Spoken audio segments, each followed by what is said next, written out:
Hello, good evening. Okay, எல்லாம் இங்கே கவனிக்கிறீங்களா? சந்தோஷமா இருக்கீங்களா? சந்தோஷமா இருக்கீங்களா? சூப்பர். ஓகே. விசுவாசத்தாலும் ஜெபத்தாலும் வேத வாசிப்பினாலும் ஆராதனை ஒழுங்குமுறையாலும் கிறிஸ்துவுக்குள் வளர்ந்து காணப்படுகிற நமது திருச்சபையை சார்ந்த அனைவருக்கும், சிறியோர் முதல் பெரியோர் வரை உள்ள அனைவருக்கும் வார்த்தையாலும் வாழ்க்கையாலும் ஆசீர்வாதத்தை அள்ளி தருகிற நமது ஆண்டவராகிய இயேசு கிறிஸ்துவின் இனிய நாமத்தில் எனது சார்பாகவும் எனது குடும்பத்தின் சார்பாகவும் இனிய புத்தாண்டு நல்வாழ்த்துக்களை தெரிவித்துக் கொள்கிறேன். மீண்டும் ஒரு புத்தாண்டை உங்களோடு கூட சேர்ந்து மன மகிழ்ச்சியாய் அனுசரிப்பதிலே ரொம்ப சந்தோஷமா இருக்கு. ஒரு 2 வருஷத்துக்கு முன்னாடி இதே மாதிரி ஒரு ஆப்பர்ச்சுனிட்டி, இதே மாதிரி ஒரு வாய்ப்பு கிடைத்தது. மிகவும் சந்தோஷமா இருந்தது. அந்த வருடம் முழுவதும் அதனுடைய நினைவு இனிப்பாகவே மனதுக்குள் வாழ்க்கையில் முழுவதும் இருந்தது. அதே போல திரும்ப 2025 அப்படி ஒரு நினைவை, அப்படி ஒரு மகிழ்ச்சியை மனசுக்குள்ளேயும் வாழ்க்கையிலையும் அதிகமாக வைத்திருக்கும் என்று நம்புகிறேன். அப்படித்தானே? மிக சந்தோஷம். ரொம்ப பழமை வாய்ந்த 100 வருடங்கள் வாய்ந்த 100 வருடங்களாக இருக்கின்ற சபையில கூட, திருச்சபையில கூட இந்த மாதிரி ஒரு முன்னேற்றமான அடுத்த கட்ட நகர்வுக்கு திருச்சபை மக்களை கொண்டு போகிற ஒரு வழிமுறைகளை நான் பார்த்ததே கிடையாது. ஆனா நம்மளோட சார்வம்பி சர்ச் துறக்கப்பட்டி மிக அழகாக அதை செய்து கொண்டிருக்கிறாங்க. ஒரே மாதிரி போர் அடிக்காம வேற வேற மாதிரி அழகாக செஞ்சு கொண்டிருக்காங்க. ரொம்ப வளர்ச்சியா கொண்டு போறாங்க. பாத்தீங்க அப்படின்னா 2 வருஷத்துக்கு முன்னாடி ஒரு அருமையான தலைப்பு எடுத்திருந்தாங்க. கிறிஸ்துவுக்குள் வளருவதை குறித்ததான தலைப்பு. அதற்கு எது உதவுகிறது? ஜெபமா விசுவாசமா அப்படின்னு. இப்போ நம்ம ஜெபத்தாலும் விசுவாசத்தாலும் வேத வாசிப்பினாலும் ஆராதனை ஒழுங்குமுறைகளினாலும் நம்ம வளர்ச்சி அடைந்தவர்களாக மாறிவிட்டோம். இப்ப அடுத்த கட்டத்துக்கு நம்ம நகரணும். அடுத்த கட்டத்துக்கு இப்போ நகரணும். அதற்கேற்ற மாதிரி ஒரு தலைப்பு எடுத்திருக்கிறாங்க. ரொம்ப அருமையான தலைப்பை எடுத்திருக்கிறாங்க. 2-3 நாளைக்கு முன்னாடி நானு கிரிக்கெட் மேட்ச் பார்த்துட்டு இருந்தேன். டிவியில கிரிக்கெட் மேட்ச் பார்த்துட்டு இருந்தேன். India Australia cricket match. India தோத்து போச்சு. அந்த மேட்ச் பார்த்துட்டு இருந்தேன். கிரிக்கெட் மேட்ச்ல ஒரு பவுலர் 6 பால் வீசுவாரு. ஒவ்வொரு பவுலரும் 6 பால் வீசுவாங்க. அது ஒரு ஓவர் அப்படின்னு சொல்லுவாங்க. அந்த ஒரு ஓவருக்கு எவ்வளவு நேரம் ஆகும் அப்படின்னா ஒரு 3 நிமிஷம் 4 நிமிஷம் ஆகும். ஒரு ஓவருக்கு 100 ஓவருக்கு நடுவுல ஒரு 5 நிமிஷம் விளம்பரம் போடுவாங்க. ஒரு ஓவரே 3 நிமிஷம் தான் நடக்கும். ஆனா அதுக்கு நடுவில் வர விளம்பரம் 5 நிமிஷம் நடக்கும். பார்க்கவே கடுப்பா இருக்கு. என்னடா விளம்பரம் போடுறீங்க அப்படின்ட்டு அப்படி பார்த்துட்டே இருக்கும்போது என்னடா விளம்பரமா வந்துட்டே இருக்கு, இதை விடுறான், நம்ம கார்ட்டூன் சேனல் பார்ப்போம் அப்படின்ட்டு கார்ட்டூன் சேனல். கார்ட்டூன் சேனல் அதே மாதிரிதான் 10 நிமிஷம் போனதையும் திரும்ப 5 நிமிஷம் விளம்பரம் வருது. அங்கேயும் விளம்பரம். சரி, இதை பார்த்துட்டு இருந்தாக்கா இதா இருக்கு, நியூஸ் சேனல் பார்ப்போம் அப்படின்ட்டு கொஞ்ச நேரம் நியூஸ் போட்டு நியூஸ்ல போயிட்டு இருந்தோம் அப்படின்னா தலைப்பு செய்தி, அப்புறம் செய்தி, அப்புறம் ஒரு விளம்பரம், அப்புறம் செய்தி, அப்புறம் விளம்பரம், அதுலேயும் விளம்பரம், அங்கேயும் விளம்பரம். எந்த பார்த்தாலும் விளம்பரம் விளம்பரம் விளம்பரம். அந்த டிவியை திறந்தாலே அவங்க போடுறத நம்ம பார்க்க வேண்டியிருக்கு. இதை நம்ம பார்க்க கூடாது. நம்ம தான் மொபைல் போன் வச்சிருக்கோம்ல கையில, இன்டர்நெட் இருக்க நமக்கு ஃப்ரீயா, அதை எடுத்துக்கிட்டு யூடியூப் எடுப்போம். யூடியூப்ல நம்ம சாரோன் எம்பி சர்ச் பிள்ளைங்களா சூப்பரா டான்ஸ் ஆடுறாங்க, சூப்பரா நாடகம் போடுறாங்க, அதை பார்ப்போம் அப்படின்னு அதை எடுத்து பார்க்க போனோம் அப்படின்னா அதுவும் அதே கதை தான். 2 நிமிஷம் ஓடனையும் 3 விளம்பரம் வருது. ஒரு விளம்பரத்தை ஸ்கிப் பண்ண முடியுது, இன்னொரு விளம்பரத்தை ஸ்கிப்பே பண்ண முடியல. ஃபுல்லா பார்த்தே ஆக வேண்டியிருக்கு விளம்பரம். ஐயோ, இந்த டிஜிட்டல் மீடியானாலே இப்படித்தான் போலப்பா, இதை தூக்கி தூரம் போட்டுட்டு நம்ம பேப்பர் எடுத்து வாசிப்போம் அப்படின்ட்டு டெய்லி பேப்பர் எடுத்து வாசிப்போம். பக்கத்தை திறந்தனையும் எடுத்த உடனே என்ன இருக்கு அப்படின்னா அவங்க பேப்பரோட விளம்பரம், பேப்பர் பேரு, அப்புறம் கொஞ்சோண்டி நியூஸ், அதுக்கு கீழே பார்க்க போனோம் அப்படின்னா 3/4 பக்கத்துக்கு ஒரு நகைக்கடை விளம்பரம், இன்னொரு 3/4 பக்கத்துக்கு இன்னொரு நகைக்கடை விளம்பரம், அங்கேயும் விளம்பரம். ஐயோ, இதா இருக்கு. பின்னாடி பேஜ்ல விளம்பரமே இருக்காது. அப்ப படக்குன்னு பின்னாடி இருக்குன்னா அங்க முழு பேஜுக்கு வசந்தம் விளம்பரம். என்னடா கொடுமையா இருக்கு. சரி, நடுப்பக்கத்தை எடுப்போம். நடுப்பக்கத்தை எடுத்தா அந்த பக்கம் பூர்வீக மொபைல் விளம்பரம், முழு பக்கத்துக்கு விளம்பரம். எங்க பார்த்தாலும் விளம்பரம். விளையாட்டு செய்தி எடுத்தோம் அப்படின்னா விளம்பரமே இருக்காது அப்படின்ட்டு விளையாட்டு செய்தியை பிரிச்சு பார்த்தோம் அப்படின்னா அரை பக்கத்துக்கு விளையாட்டு செய்தி இருந்துச்சு, மீதி அரை பக்கத்துக்கு ஒரு காப்பக்கத்துல 3ஆம் ஆண்டு நினைவஞ்சலின்னு ஒரு விளம்பரம், அடுத்த காப்பக்கத்துல 30ஆம் ஆண்டு கண்ணீரஞ்சலின்னு ஒரு விளம்பரம். எங்க பார்த்தாலும் விளம்பரம் விளம்பரம் விளம்பரம் விளம்பரம். கடுப்பாய் போய் பேப்பரை தூக்கி தூர போட்டுட்டு உட்காந்து யோசிச்சே இருந்தேன், ஏன்டா இந்த உலகம் இப்படி இருக்கு, எதுக்குடா இந்த விளம்பரம் எங்களுக்கு போட்டு தர்றாங்க, ஏன்டா இப்படி சொல்றீங்க எங்களை அப்படின்னு யோசிச்சுட்டு இருந்தா அப்பதான் தோணுச்சு, இந்த உலகத்துல வாழ்ற மனிதர்கள் தங்களோட விஷயங்களை, தங்களோட மெட்டீரியல்களை, தங்களோட உணர்வுகளை, தங்களோட அழுகைய, தங்களோட சிரிப்பை அடுத்தவங்களுக்கு சொல்றதுல அவ்வளவு பிரயாசப்படுறாங்க அப்படின்றது ரொம்ப புரிஞ்சிச்சு. தங்களோட இன்பத்தை, தங்களோட துன்பத்தை மற்றவங்களோட பகிர்ந்து கொள்றதுல அவ்வளவு பிரயாசப்படுது இந்த உலகம். இந்த உலகம் அழிந்து போகிற விஷயங்களை பிறருக்கு சொல்றதுல எவ்வளவு பிரயாசப்படுது அப்படின்னு நினைச்சு பார்த்துட்டு இருக்கும்போது பாஸ்கமா மெசேஜ் அனுப்புனாங்க. சாலமோன் பாஸ்கர் அனுப்புனாரு, முதல்ல கிறிஸ்துவை அறிவிப்பதில் அப்படின்னு. பார்த்தோன்னே ஷாக்கிங்கா இருந்துச்சு. ஆமால, கிறிஸ்துவை நம்ம அறிவிக்கணும்ல, அழிந்து போகிற விஷயங்களை அடுத்தவங்களுக்கு சொல்ற இந்த உலகத்துல அழியாத ஜீவ கிரீடத்தை நமக்கு தரப்போகிற இயேசு கிறிஸ்துவை குறித்து அறிவிக்க வேண்டாமா? நம்ம அறிவிக்கிறோமே. அப்படி ஒரு தலைப்பு எடுத்திருக்காங்களே இவங்க, ரொம்ப சந்தோஷமா இருந்துச்சு. கடவுளுக்கு நன்றி செலுத்துறேன். நான் 2 வருடங்களுக்கு முன்பாக கிறிஸ்துவுக்குள் வளர்ச்சியை குறித்ததான ஒரு டாபிக். 2 வருஷம் கடந்துருச்சு, நம்ம ரொம்ப கிறிஸ்துவுக்குள் வளர்ந்துட்டோம். அப்படி இருந்தக்கூடாது. நம்ம அறிந்த அந்த கிறிஸ்துவை பிறருக்கு அறிவிக்க வேண்டும் என்ற ஒரு உணர்வை நம்மளுக்குள்ள ஏற்படுத்தும் விதமாக இந்த போதகரும் குடும்பங்களும் மூப்பர்களும் அதிகமாக பிரயாசப்பட்டு நம்மளை வளர்த்து எடுக்கிறாங்க. இவங்களுக்கு நன்றி சொல்லும் விதமாக ஒரே ஒரு தடவை எழுந்து நின்று ஒரு கைதட்டலாமா? ஸ்டாண்டிங் அவேசன் இந்த போதகர்களுக்காகவும், போதகர் குடும்பங்களுக்காகவும், மூப்பர்களுக்காகவும் ஓங்கி கரகோஷம் பண்ணுங்க. இவங்களுக்கு நன்றி செலுத்தும் விதமாக அப்படியே நின்ற விதமாகவே இவர்களை நமக்கு தந்த ஆண்டவராக இயேசு கிறிஸ்துவுக்கு நன்றி செலுத்தும் விதமாக 3 முறை அல்லேலூயா சொல்லலாமா? அல்லேலூயா, அல்லேலூயா, அல்லேலூயா. Thank God.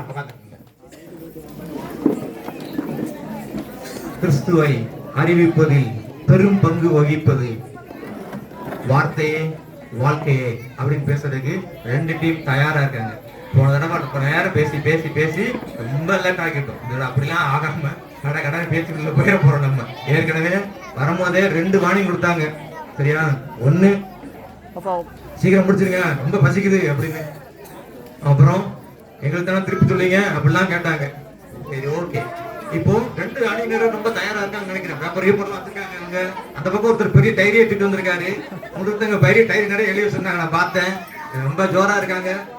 அவர்கிட்ட ஒண்ணுமே இல்லை அப்படின்னா வேற சரக்கு ஏதோ மண்டைக்குள்ள வச்சுக்காருன்னு அர்த்தம். பெரிய ப்ரொஃபசர்ல வச்சிருப்பாரு.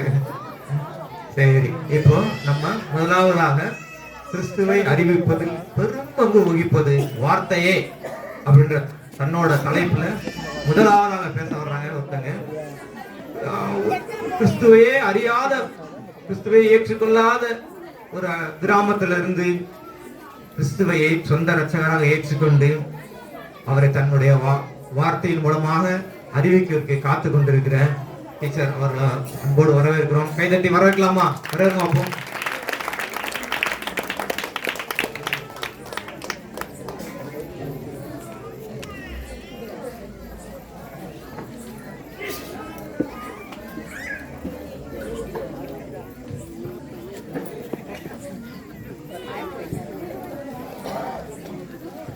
கர்த்தருக்கு ஸ்தோத்திரம். இந்த பட்டிமன்றத்திற்காக எங்களுக்கு பெர்மிஷன் வழங்கின எங்க பாஸ்டர் ஐயாவுக்கு முதல்ல நன்றியை தெரிவித்துக் கொள்கிறேன். அடுத்தபடியாக எங்களுக்கு நடுவராக வீட்டிருக்கும் அவரை வருக வருக என்று வரவேற்கிறேன்.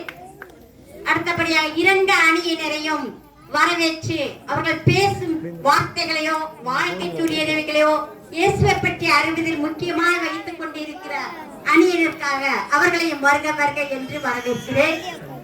எங்கள் பேச்சை ஆவலோடு கேட்டுக்கொண்டிருக்கும் சபை மக்களையும் உங்களை வருக வருக என்று வரவேற்கிறேன். மற்றும் அந்த துலுக்கப்பட்டு கிராமத்தில் உள்ள மக்களையும் நாங்கள் வரவேற்கிறதுக்கு ஆவலாக இருக்கிறோம். நாங்கள் வேற வேற ஊரில் இருந்து வந்து உங்கள் பிள்ளையாக நாங்கள் இப்பொழுது பட்டிமன்றம் பேச வந்துள்ளோம். அதனால் நீங்கள் எங்கிருந்து கேட்டாலும் எங்கள் பேச்சை நீங்கள் கேட்டு கண்டு கழிக்குமாறு மிகவும் தாழ்மையுடன் கேட்டுக்கொள்கிறேன்.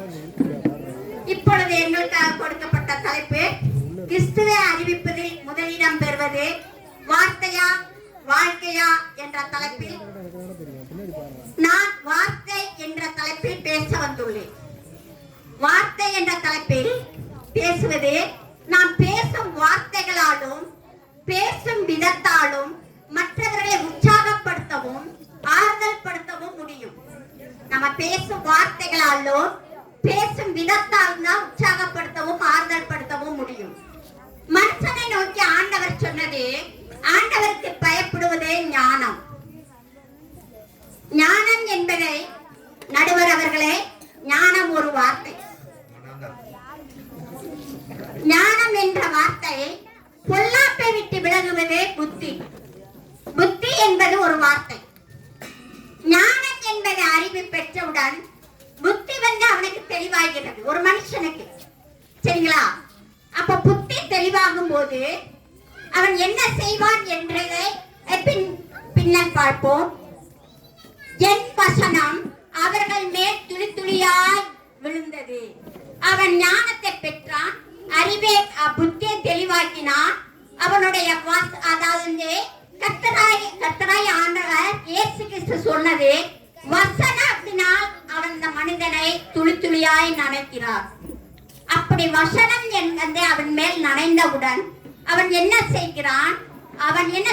வசனத்தை கேட்ச் பண்றான், உள்வாங்கிக் கொள்கிறான், நனைகிறான். அப்படி இருக்கும்போது வசனம் என்பது ஒரு விதை. கேளுங்கள், இதே வசனம் என்பதை ஒரு வசனத்தை அதை விதைன்ற போது அதை அள்ளி தூவும் போது சில விதைகள் வழி அருகே விழுந்து அது ஆகாயத்து பறவைகள் பட்சித்து போட்டது. சில விதைகள் கற்பாறைகளில் விழுந்து அது முளைத்தும் அதற்கு சரியான தண்ணீர் இல்லாத காரணத்தால் அது காய்ந்து போயிட்டது. சில விதைகள் முச்செடிகளில் விழுந்து அதை நெருக்கி அதுவும் காய்ந்து விட்டது. ஆனால் சில விதைகள் நம்மை போன்று நம்ம உள்ளங்களில் விழுந்தது போல மற்ற எல்லா உள்ளங்களில் விழுக வேண்டும் என்பதை நான் ஆவலுடன் எதிர்பார்த்துக் கொண்டிருக்கிறேன். அந்த நல்ல உள்ளத்தில் விழுகிற வசனமானது நான் விதைத்ததை வேறொருவன் புசிப்பானாக. அதாவது நம்ம வசனத்தை விதைக்கும் போது என்னது, அந்த வசனத்தை மற்றவன் புசிக்கணும் கண்டிப்பா. அப்படி புசிக்கும் போது ஆனாலும் மனுஷரில் ஒரு ஆவி உண்டு, சர்வ வல்லவருடைய சுவாசமே அவர்களை உணர்வுள்ளதாகும். அந்த சுவாசம் என்றது நடுவர் அவர்களே ஞானம், புத்தி, வசனம், சுவாசம், இதுகெல்லாம் வார்த்தை. இந்த வார்த்தையினால அவன் என்ன செய்கிறான்? ஒரு உணர்வுள்ளவனாய் மாற்றுகிறான். அவன் உணர்வடையும் போது வசனத்தை அவன் என்ன செய்கிறான்? உணர்வடைந்த உடனே கிறிஸ்துவை அறிவிப்பதில் அவன் முதலிடம் பெறுகிறான். அவன் உணர்வுள்ளவனாய் மாற்றும் போது வசனம் அவனுக்குள் புடமிடுகிறது. அவன் உள்ளத்தில் கேட்ச் பண்ணி அவன் உள்ளந்திரியங்களில் ஆராய்ந்து அவன் என்ன செய்கிறான்? மற்றவர்களுக்கு சொல்வதில் வல்லவனாய் மாறிவிடுகிறான். அதனால் வசனம் என்னும் வார்த்தை, இந்த வசனம் பழைய ஏற்பாட்டில் 39 ஆகமங்கள் உள்ளது, ஃபுல்லா வார்த்தையினாலே ஆனது. புதிய ஏற்பாட்டில் 27 ஆகமங்கள் உள்ளது, எல்லாமே வார்த்தையினாலே ஆனது. இந்த வார்த்தைகள் எல்லாருமே கற்றுக்கொண்டாலே வார்த்தை தான் மிகவும் முக்கியமானது என்று நான் சொல்கிறேன். இந்த வார்த்தையை கற்றுக்கொண்டாலே கிறிஸ்தியத்தை பற்றி அறிவிப்பதில் முதலிடம் பெற்றுக் கொள்வான். அதனால் வார்த்தை தான் முக்கியமானது என்று சொல்லி வார்த்தை வார்த்தை வார்த்தை தான் என்று கூறி என் உரையை முடிக்கிறேன். நன்றி, வணக்கம். வாங்க பாத்தீங்கன்னா ஐயா, உங்க உள்ள நல்ல உள்ளமா இருந்துச்சுன்னா எங்க வார்த்தை உங்கள்ட்ட வேலை செய்யும். உங்க உள்ள நல்ல உள்ளமாயா ஐயா? உங்க உள்ள நல்ல உள்ளமா? நல்ல உள்ளமா இருந்தா எங்க வார்த்தை வேலை செய்யும். நல்ல அருமையா சொன்னாங்க பாத்துங்க. பழைய ஏற்பாட்டுல 39 புக் இருக்கு, பூரா வார்த்தை தான், பூரா வார்த்தை தான். வார்த்தை இல்லாம ஒண்ணும் முடியாது. பாத்துக்குங்க, தெளிவா தெளிவா அழகா சொல்லியிருக்காங்க. வார்த்தை தான். இப்ப நீங்க மறுத்து இல்ல வாழ்க்கை அப்படின்னு பேச பாருங்க. இந்த பக்கம் ஒரு ஆசிரியர் பேசினாங்கன்னா அதே கீக்கோல இந்த பக்கம் ஒரு ஆசிரியர் வச்சிருக்காங்க பாருங்க. நல்லா பிளான் பண்ணிருக்காங்க. போன தடவை பயங்கரமா பேசினாங்க. ஒரு பக்கமா எழுதுங்க, நான் பேசுனது பூரா இந்த தடவையும் அருமையா பேசுவாங்க என்று இந்த ஆசிரியரை கைதட்டி வரவேற்போமா?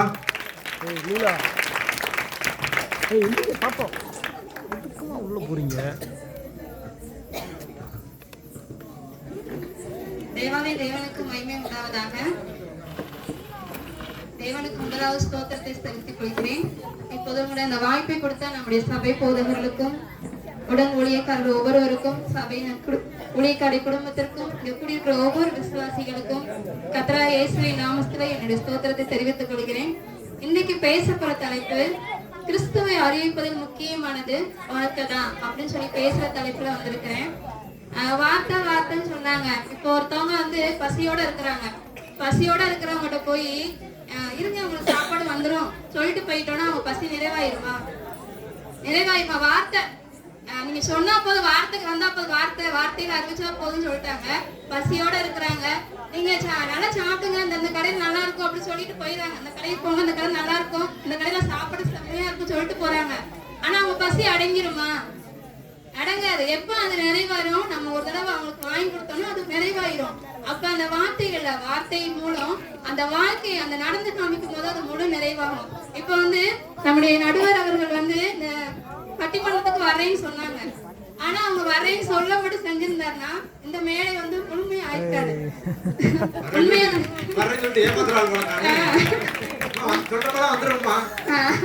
நடுவர் அவர்கள் இது உண்மைதானே? நீங்க இந்த இடத்துல வந்து இங்க நின்று காமிச்சாலும் இந்த வார்த்தையை வந்து அதனால வார்த்தை முக்கியம் இல்ல, நம்முடைய வாழ்க்கை காண்பதெல்லாம் கிறிஸ்துவை அறிவிக்க முடியும்.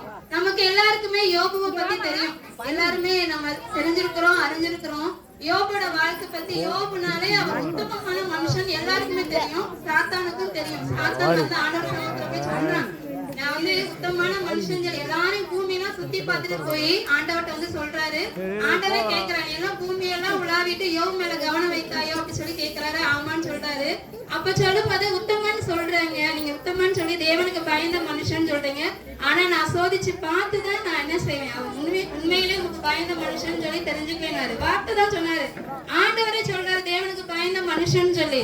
ஆனா அத கூட சாத்தான் வந்து நம்பல, யாருமே நம்பல. ஆனா சோதிச்சு பாக்குற. அப்ப நாங்க வார்த்தை வேலை செய்யல. அவருடைய வாழ்க்கை தான் நம்முடைய வாழ்ந்து காப்பதான் கிறிஸ்துவை அறிவிக்க முடியும். நம்ம எல்லாருக்குமே தெரியும், ஒருவர் அன்பா இருங்கன்னு சொல்றோம். எத்தனை பேர் அன்பா இருக்கிறோம்?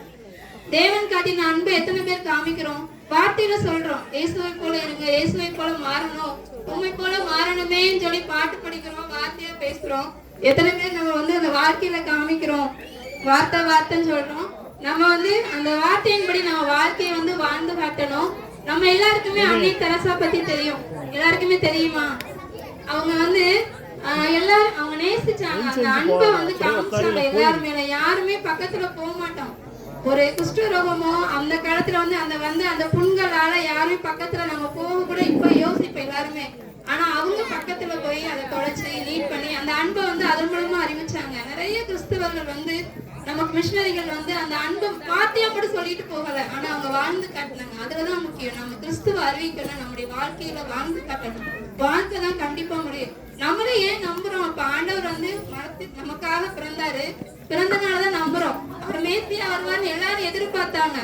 வார்த்தை தான் சொன்னாரு, நான் வருவேன்னு சொன்னாரு. இந்த ஜனங்களை மீட்க வந்து ஒரு நற்செய்தி எல்லாருக்குமே வரும்னு சொன்னாரு. ஆனா சொல்லிட்டு மட்டும் போல, உலகத்துக்கு வந்தார். இயேசு பிறந்தாரா? இயேசு பிறந்தாரா? பிறந்தார். நமக்காக பிறந்தார், நமக்காக மரித்தார், நமக்காக உயிர் தெழுந்திருக்கிறார். அந்த உயிர் தெழுதலும் அந்த மரித்தலும் பிறத்தலும் இல்லைன்னா நம்ம இங்க யாருமே இல்ல. அவர் அந்த வாழ்க்கையை வந்து வாழ்ந்து காமிச்சிட்டு போயிருக்காரு, முன்மாதிரி. அதே போல அந்த முன்மாதிரியை நம்ம வாழ்க்கையா தான் நம்ம வந்து வாழ்ந்து காமிக்கணும். வெறும் வார்த்தையா நம்ம வந்து வாழ்ந்துட்டா வந்து கண்டிப்பா முழுமை வந்து அந்த இடத்துல வந்து அடையவே அடையாது. வார்த்தையை மட்டும் வச்சு நம்ம வார்த்தை இப்ப வந்து கணவன் மனைவியே இருக்கு, நிறைய நம்ம தம்பதிகள் இருக்கிறோம். நீங்க வந்து உங்க மனைவிக்கு வந்து ஒரு வாக்கு கொடுத்துருப்பீங்க. அந்த வாக்கு வந்து எத்தனை பேர் நிறைவேற்றிருக்கீங்க? வார்த்தை மட்டும் கொடுத்துருக்கீங்க. உங்க வாழ்க்கை எந்த புருஷன் சொன்னதெல்லாம் நிறைவேற்றுங்க. அந்த மாதிரி வந்து வார்த்தை மட்டும்தான். ஆனா நம்ம வாழ்ந்து பார்க்கும் போது அந்த வாழ்க்கையை நம்ம முழுமையா வாழும் போதுதான் அதை ருசிக்க முடியும். நம்ம வந்து இப்ப வந்து நம்ம எல்லாருக்குமே தெரியும், நம்முடைய சாலமன் பாஸ்டர் நன்றாக பாடுவார்னு சொல்லி எல்லாருக்குமே தெரியும். நன்றாக பாடுவார்னு சொல்லி சொன்னா மட்டும் போதுமா? ஆனா ஒரு பாடலை கேட்கும் போதுதான் நமக்கு தெரியும் அந்த மாதிரி அந்த உணரணும். நம்முடைய வாழ்க்கையை வந்து உணர்ந்தாதான் தெரியும். கர்த்தர் நல்லவர் என்பதை ருசித்து பாருங்கள். கர்த்தர் நல்லவர் நல்லவர் சொல்லிட்டு போனா நம்ம அந்த வார்த்தை மட்டும்தான் இருக்கும். ஆனா அதை ருசிச்சு பார்க்கும் போதுதான் ஆண்டவர் எப்படிப்பட்டவர் என்று தெரியும். சோ நம்ம எல்லாருமே ஆண்டவர் அறிஞ்சிருக்கிறோம். இனி நம்ம நிறைய பேர் நம்மோட கூட நிறைய பேர் ஆயத்தப்படுத்த போறோம். ஆயத்தப்படுத்தணும்னா நம்ம வாயால மட்டும் பேசக்கூடாது. எனக்கு இந்த பழமொழி வந்து உண்மையில விவரம் தெரியாது. ஒரு நாள் எங்க அண்ணன் சொன்னா, ஒருத்தர் வந்து வாயிலே வடை சுடுவாங்கன்னு சொல்லுவாங்க. அப்படி சொன்னா வாயிலே வடை சுடுவாங்க. அந்த அந்த அர்த்தம் எனக்கு தெரியல. அப்ப வாயிலே அப்படியே பேசிட்டே போயிடுவாங்க. ஒருத்தவங்க வாழைப்பழம் இனிக்க பேசுவாங்க. அப்படி சொல்லி 2-3 பழமொழிகள்லாம் இருக்கு. அந்த மாதிரி வார்த்தை மட்டும்தான் இருக்கும். நம்முடைய வாழ்க்கை எப்படிப்பட்டதா இருக்குது? நம்முடைய வார்த்தையும் நம்ம வாயிலே பேசிட்டு போயிடுவோமா? நம்முடைய உணர்வுகள்ல நம்முடைய வாழ்க்கையில நம்ம ஆண்டவருக்கு அறிவிப்பதில் நம்ம செயல்படுவோமா? சிந்திச்சு பார்ப்போம். நிஜமாவே கிறிஸ்துவை அறிவிப்பதில் வார்த்தை மட்டும் முழுமையா நிறைவேறாது. வாழ்க்கை தான் முழுமையா கிறிஸ்துவை அறிவிக்கும் சொல்லிட்டு வாழ்க்கை தான் சொல்லி என்னுடைய உரையை முடித்துக் கொள்கிறேன். நன்றி. இந்த கூட்டத்துல டீச்சர் வாங்க, ரொம்ப அருமையா பேசுனீங்க, நல்லா பேசுனீங்க. இந்த கூட்டத்துல ஒரு 3 பேர் இருக்காங்க, வாயிலே அடைச்சிடுற கோஷ்டி. அவங்கள மேடையில வேற உட்கார வச்சிருக்கோம். பாத்தீங்கன்னா வாயிலே அடைச்சிடுற கோஷ்டியா சூப்பரா தாக்கிட்டாங்க. போங்க, என்ன செய்ய போறீங்களா போங்க. அடுத்து வேற ரோஷன் சிஸ்டர் பேச வர்றாங்க. இவங்க இந்த மீட்டிங் பட்டிமன்ற மீட்டிங் முடிஞ்ச உடனே சாப்பிட உட்காரும்போது பசிக்குதும்பாங்க. சாப்பாடு வார்த்தையை மட்டும் தான் அவங்களுக்கு கொடுக்கணும், தோர கொடுத்துடக்கூடாது. ஆமா வாங்க, வார்த்தையே ஆணித்தரமா பேசுறதுக்கு திரும்ப வர்றாங்க. கைதட்டி வரவேற்கலாமா? தேவனுடைய நாமம் மகிமைப்படுவதாக. தேவன் இந்த இடத்துல பேசும்படிதான ஒரு நல்ல ஸ்லாக்கியத்தை கொடுத்ததற்காக முதலாவது தேவனுக்கு நன்றி செலுத்துகிறேன். நடுவர் அவர்களே வணக்கம்.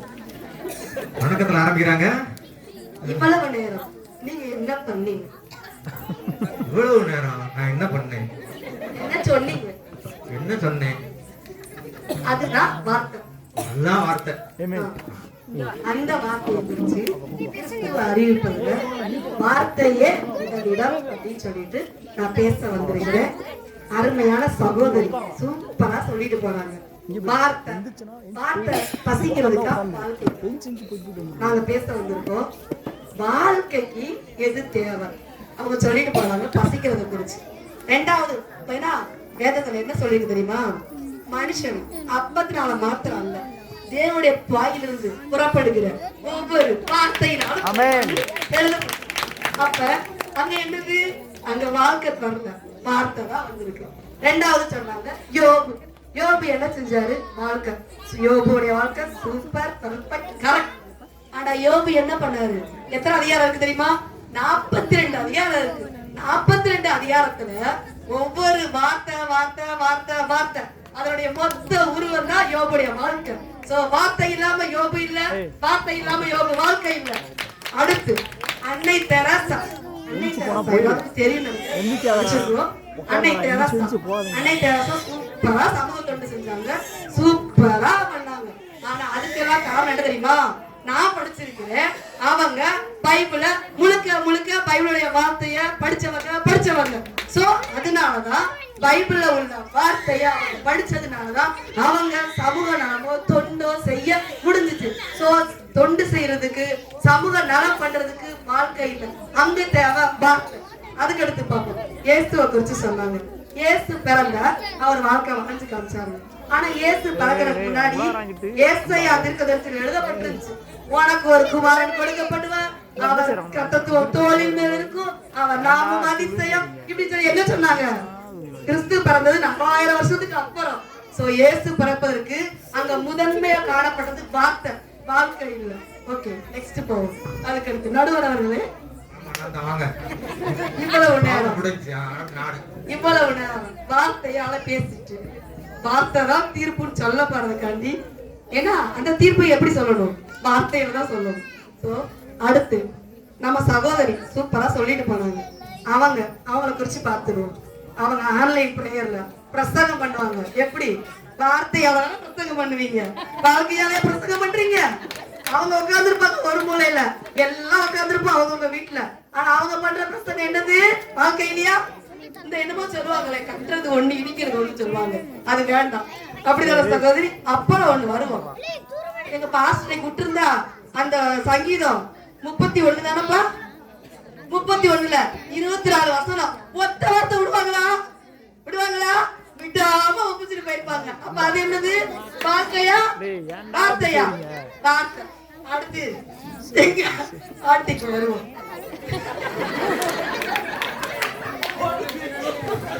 பேசுறதுக்கு முன்னாடி அவங்கள தாக்கணுமா? முதல்ல தாக்கறதுக்கு ரெடி ஆயிட்டா வந்திருப்பாங்க போல. அடுத்து எங்க ஆர்டிக்கு வருவோம். அவங்கள உங்களை ஆண்டவர் எப்படி அழைச்சாருன்னு கேட்டா என்ன சொல்லுவீங்க? சொல்லுங்க. மைக் கொடுங்க நடுவர் அவர்களே, மைக்க கொடுங்க, அவங்க சொல்லட்டும். அழைப்பினால் அழைப்பு.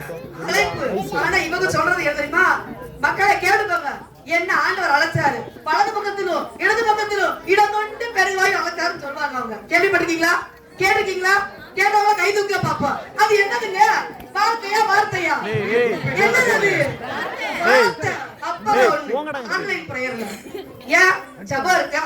ஓ பாட்டு இருக்கா? ஆரம்ப ஜெபம் இருக்கு, பாட்டு இருக்கு, ஜெபக்குறிப்பு சொல்லி முடிக்கலாம். அந்த அம்மா எதுக்கு பிரசங்கம் வச்சுச்சு? ஏன் வந்துச்சு? ஏன் பாருங்க, அது விடுமா? எங்களுக்கு 10 நிமிஷம். ஆனா இந்த அம்மா இவங்க சேர்த்த இந்த எடுத்து கூட 5 நிமிஷம். எனக்கு அது என்னது? வார்த்தை. அப்புறம் இப்ப செபிக்க சொல்ல சொன்னா என்ன அங்க அடுக்குவாங்க வசனம். இங்க பாச சொல்லியே சொல்லுவாரு, வசனத்தை அடுக்காதீங்க, வசனமா சொல்லாதீங்க. உச்சி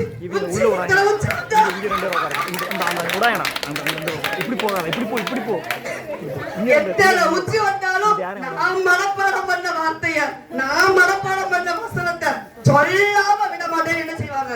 ஜெபம் பண்ணுவாங்க. இந்த அம்மா பேச வந்திருக்காங்க என்னத்தை பத்தி? வாழ்க்கையை பத்தி. ஆனா இவங்க செய்யறதெல்லாம் சொல்றதெல்லாம் என்னது? வார்த்தை. ரெண்டாவது வருவா. அதுக்கு அடுத்து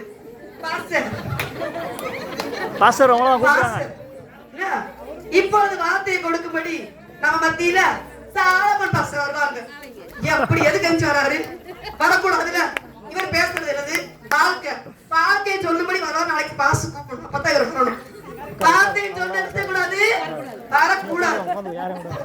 அதுக்கு அடுத்து அப்புறம் இவர் பிரசங்க, இவர் அங்க போய் பாட்டு பாடினாருன்னா சகோதரி சொல்லிட்டு போறாங்க, சாலமன் பாஸ்டர் என்னது பாடல், அந்த பாடல் இடத்துல வச்சு பாடுறாரு. பாஸ்டர் பாடுங்க பாஸ்டர் ஒரு பாட்டு. அது என்னது? வார்த்தை. வார்த்தை இல்லாம அவர் பாட முடியுமா? ஒண்ணுமே பண்ண, ஒண்ணு செய்ய முடியாது. சாரி, ஒண்ணுமே செய்ய முடியாது. அதுக்கு அடுத்து அப்புறம் வார்த்தை. சரி, அதுக்கு அடுத்து போகும். அப்புறம் ஆவியில் நிறையிற போது எத்தனை வசனம் சொல்லுவாரு? பாஸ்டர் சொல்லுங்க பாஸ்டர். ஆவியில் நிறையிற போது எத்தனை வசனம் சொல்லுவீங்க? ஆக அது பைபிள்ல இருக்கிறதா சொல்றீங்க. அது வார்த்தை, அது வசனம், அது வார்த்தை, அது வசனம். அத்தனை வசனம் சொல்லிடுவாரு. அப்புறம் ஒரே ஒரு வசனம், அதை சொல்லலைன்னா அவருக்கு பிரசங்கம் முடியாது, அவர் பிரசங்கம் இருக்காது. வார்த்தை வந்த உடனே நான் உட்கொண்டேன். அது எனக்கு இப்படி இல்லாத பிரசங்கம் என்னைக்கு பண்ணிருக்காரா? கேட்டிருக்கீங்களா? யாராவது கேட்டவங்க யாராவது கை தூக்குங்க. பண்ண மாட்டாங்க. ஆனா அவர் சொல்றதுக்குள்ள பைபிள் நின்று சொல்றது கொண்டு இங்க வந்து பேச வந்திருக்கிறது ஒண்ணு. சரி, ஓகே, அவங்க எல்லாம் என்ன செய்யறாங்க? பேசுவாங்க. இப்ப நான் பேச வந்திருக்க கதைக்கு வருவோம். வார்த்தை. டாபிக்கே வரலையா?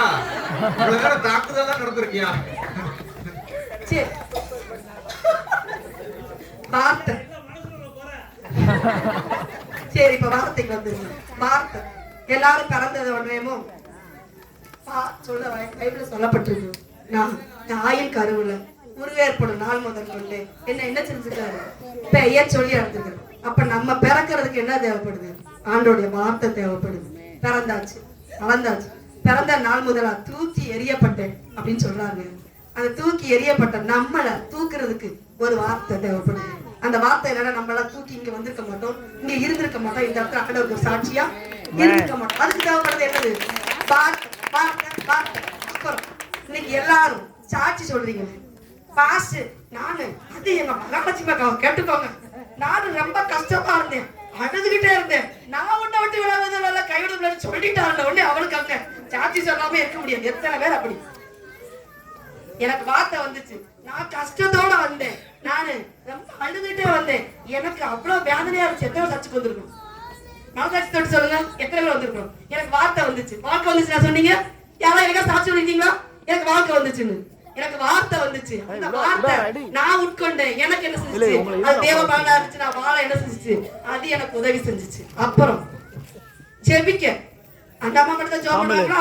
நாங்களும் வசனத்தை மனப்பாடம் பண்ணுவோம், நாங்களும் சொல்லுவோம், எங்களுக்கும் தெரியும் சொல்லிட்டு என்ன செய்வோம்? நீங்க உங்களுக்கு தான் வந்திருக்கேன். நீங்க எல்லாம் என்ன பண்றீங்க? ஏசப்பா பைபிள் அப்படி சொன்னீங்கல்ல, அப்படி எழுதி இருக்குல்ல, அப்படி இருக்குல்ல, ஏதாவது ஜெபம் பண்றீங்க? வார்த்தை நம்ம யாராவது ஜெபம் பண்றீங்களா?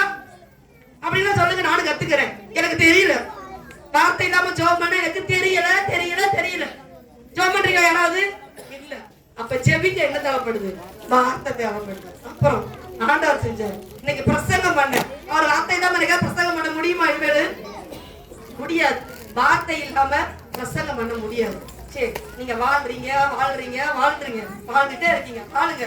ஆனா நீங்க வாழ்றதுக்கு உங்களுக்கு என்ன தேவை? கொத்து வந்துட்டீங்களா? எப்படி வாழ்றீங்க? ஒரு வார்த்தை சாப்பாடு மனுஷன் அப்பத்தினால மாத்திரம் இல்ல, வாயில இருந்து புறப்படுற வார்த்தையால பழப்பான்னு சொல்லியாச்சு. இன்னைக்கு நீங்க வாழ்றீங்க, அந்த வார்த்தை எப்படி வாழ்றீங்க? இங்க ஒரு வார்த்தை வந்தாதான் நீங்க சரியாகுங்க. வார்த்தை இல்லாம யாரும் சரியாக முடியாது, யாரும் வாழ முடியாது, யாரும் நிலைச்சு நிற்க முடியாது, யாரும் பரலோகம் போக முடியவே முடியாது. அந்த வார்த்தையை தான் நான் என்ன சொல்லியிருக்கேன்? வார்த்தை தான் இருக்குன்னு சொல்லி பேச வந்திருக்கிறேன். அப்புறம் ரட்சிக்கப்படும். இன்னைக்கு எல்லாரும் சகேயு வீட்டுக்கு போனாரு. ஆண்டவர் என்ன சொல்றாரு? நான் வாழ்றேன், நான் மறைச்சு போனேன் அப்படிதான் காமிச்சாரா? இன்றைக்கு இந்த வீட்டுக்கு ரட்சிப்பு வந்தது. அது என்னதுங்க? வார்த்தை.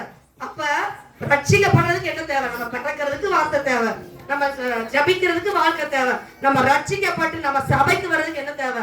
நமக்கு வார்த்தை தான் தேவை. அப்புறம் நம்ம சாட்சி சொல்றதுக்கு நம்ம வார்த்தை தான் தேவை. வார்த்தையால சாட்சி சொல்றோம், வேற வாழ்க்கையால சாட்சி சொல்றோமா? முடியவே முடியாது. வார்த்தையாலதான் போய் எனக்கு ஆண்டவர் செஞ்சாரு அப்படி சொல்லிட்டு செய்வோம், சாட்சி சொல்லிட்டு இருக்கோம். அப்புறம் மறிச்சாலும் அற்புதம் நடக்கணுமா, அதிசயம் நடக்கணுமா, அதுக்கு என்ன தேவை? வார்த்தை. போய் நின்னாரு, 7 அப்புறமா பாவம் பண்ணிட்டா ஏசப்பாட வந்தாங்க. ஏசப்பா என்ன சொன்னாரு? போ, இனி பாவம் செய்யாது, வியாதி நீங்க சொஸ்தமாயிரு, சுகமாவாய் அப்படி சொல்லி என்ன செஞ்சாரு? அற்புதம் செய்ய, அதிசயம் செய்ய அவருக்கு என்ன தேவைப்பட்டுச்சு?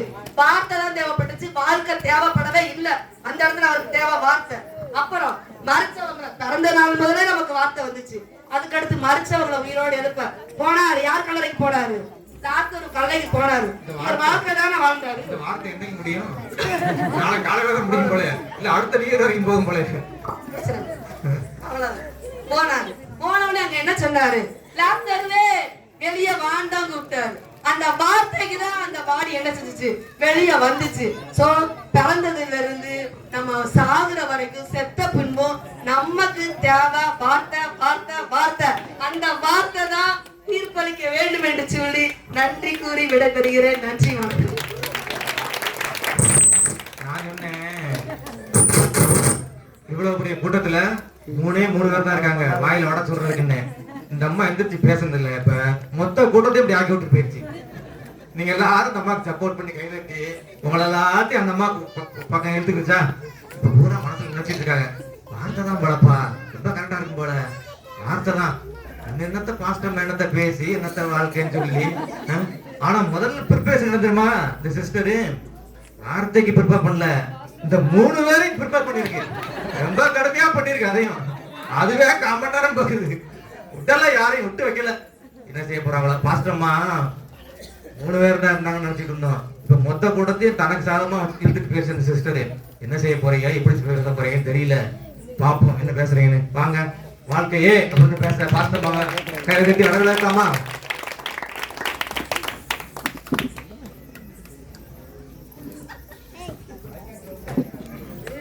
ஆண்டவராக இயேசு கிறிஸ்துவின் நாமத்தினாலே கூடி வந்திருக்கிற ஒவ்வொருவரையும் இயேசு கிறிஸ்துவின் நாமத்தினால் வாழ்த்துகிறேன். நடுவர் அவர்களே, கன பொருந்திய நடுவர் அவர்களே வரவேற்கிறேன். கணமே இல்லையே, ரொம்ப அந்த கணம் கர்த்தர் கொடுக்கிற கணம், மதிப்பு, மகிமை. அடுத்தபடியாக எங்களுடைய எதிரணி தலைவர்கள் 3 பேரையும் வருக வருக என்று வரவேற்கிறேன். எனக்காக வாழ்க்கை பக்கபலமாக இருக்கிறார் மதிப்போட கூப்பிடுறாங்க. எங்களுடைய அணியை சார்ந்த ஒவ்வொருவரையும் வரவேற்கிறேன். இதை அவளுடன் எதிர்பார்த்து என்ன முடிவுதான் நடக்க போகிறதோ என்று எதிர்பார்த்து காத்திருக்கிற ஒவ்வொரு என்னுடைய சகோதர சகோதரிகள் எல்லாரையும் வருக வர என்று வரவேற்கிறேன். இன்றைக்கு பேசினவர்கள் எல்லாம் வார்த்தை வார்த்தை வார்த்தை வார்த்தை என்பது உண்மைதான். உண்மை என்று ஒத்துக்கொள்வதற்கு இருந்தாலும் அந்த வார்த்தை மாமிசமாகி கிருபையினாலும் சத்தியத்தினாலும் நிறைந்தவராய் நமக்குள் வாசம் பண்ணினார். உனக்குள்ளாய் வாசம் பண்ணுகிறேன், உனக்குள்ளாய் உலாவுகிறேன். உனக்குள் இருக்கிறது தான் வார்த்தை. அந்த வார்த்தை ஆகிய தேவன் அவரை உள்ள அடக்கி இருக்கிறார்.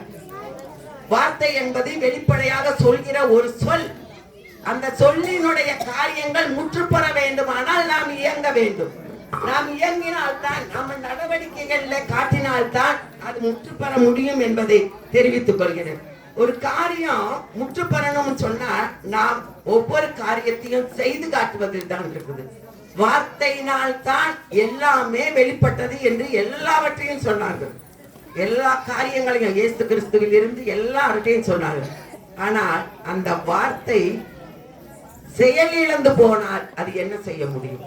தேவன் சொல்றாரு, அவனவன் கிரியைகளுக்கு தக்க பலன் தான் என்னோடு கூட வரும் சொன்னாரே தவிர அவனுடைய வார்த்தைக்கு தக்க பலன் வரும் சொல்லவே இல்லை. நீங்க அதை நம்புறீங்களா இல்லையா? உன்னுடைய கிரியைக்கு தக்க பலன் வருமா? வார்த்தைக்கு தக்க பலன் வருமா? நீ வார்த்தை இன்று பேசலாம், நாளை பேசலாம், நாளை நின்று பேசலாம், இப்போது பேசலாம். வார்த்தை மாறும், உன் செய்கைகளும் மாறும். ஆனால் அந்த நீங்கள் நிலைத்திருந்து கனி கொடுக்கும் பொழுது மிகுந்த கனிகளை கொடுப்பீர்கள். அவருடைய நிலைத்திருக்கணும், அவருக்குள்ளா கனி கொடுக்கணும், அவருக்குள்ளாக வேறொன்றணும். அன்னை தெரசா அம்மாவை சொல்வதற்கு இவர்களுக்கு என்ன தகுதியோ தெரியவில்லை. அவர்கள் என்றாவது பிரசங்கம் பண்ணினதை பார்த்திருக்கிறார்களா? இவர்கள் ஒரு வார்த்தை கூட அவர்கள் பிரசங்கம் பண்ணினதே இல்லை. அவர்கள் எல்லாமே தியாக உணர்வோடு தியாகமாக செயல்பட்டிருந்தால் அன்னை தெரசா அவர்கள் வெளிப்பட்டார்கள். அவருடைய கிரியைகள் மூலமாக தான் இன்று இந்திய தேசம் முழுவதுமாக ரட்சிக்கப்பட்ட அநேக ஜனங்கள் தெரசா அம்மாவினால் தான், அவருடைய கிரியைகளினால் தான் என்று பப்ளிஷ் ஆகியிருக்கிறது. நான் சொல்லவில்லை, பப்ளிஷ் ஆகியிருக்கிறது. அருமையான தேவனுடைய பிள்ளைகளை, நாம் வார்த்தைகளை பேசுகிறோம், ஆனால் என்றாவது செயல்படுகிறோமா? மன்னிப்பு என்று பேசுகிறோம், வார்த்தை வார்த்தை வார்த்தை என்று சொன்னார்கள். என்றாவது அவர்கள் துணிந்து மன்னிப்பதற்கு முன்வந்திருக்கிறார்களா? அன்பு திரளான பாவங்களை மூடும் அந்த அன்பை என்றையாவது செயலில காட்டியிருக்கிறார்களா? உன்னை போல் பிறரை நேசி என்று சொல்லி எத்தனை பொருட்களை ஒழித்து வைத்து அடுத்தவர்களுக்கு கொடுக்காமல் இருந்திருக்கிறார்கள். வார்த்தை வார்த்தை என்று நாம் பேசலாம், செயலில் காட்டுவதில் தான் வாழ்க்கை என்பது வெளிப்படும். வாழ்க்கை என்பதுதான் நாம் வாழ்ந்து காட்டினால்தான். அன்றைக்கு பேசினவர்கள் கிறிஸ்தவர்களாய் வாழ்ந்த ஒவ்வொருவரும் பேசிக்கொண்டே இருக்கிறார்கள், பிரசங்கம் பண்ணினார்கள். ஆனால் நான் சொல்வது என்னவென்றால், அந்த வார்த்தையை பேசுவதோடு நிறுத்திக் கொள்ளாதபடிக்கு செயலில் காட்டும் பொருட்டு இறங்கி செயல்பட்டால் இன்று பிரசங்க மேடை தேவையில்லை, டாக்ஸி கொடுக்க வேண்டிய அவசியம் இல்லை. ரட்சிப்பு பகிரங்கமாக வெளிப்பட்டிருக்கும். ஆதி கிறிஸ்தவர்கள் ஆதி காலத்திலே அநேக ரட்சிப்புகள் வந்தது. எப்படி வந்தது? ஆதி அப்போஸ்தலர் காலத்திலே 3000 5000 பேர் என்று ரட்சிக்கப்பட்டார்கள். எப்படிங்க வந்தது? அவர்கள் எல்லாம் நடைமுறையிலே நடந்து காட்டினார்கள். ஒவ்வொன்றையும் இறந்தார்கள், தியாகம் பண்ணினார்கள், விட்டு கொடுத்தார்கள். ஒருவருக்கொருவர் விரோதமாக செயல்படவே இல்லை. அவருடைய காரியங்களை தேவனுக்குள்ளாக வெளிப்படுத்தினார்கள். அன்று ரட்சிப்பு பெருகி இருந்தது.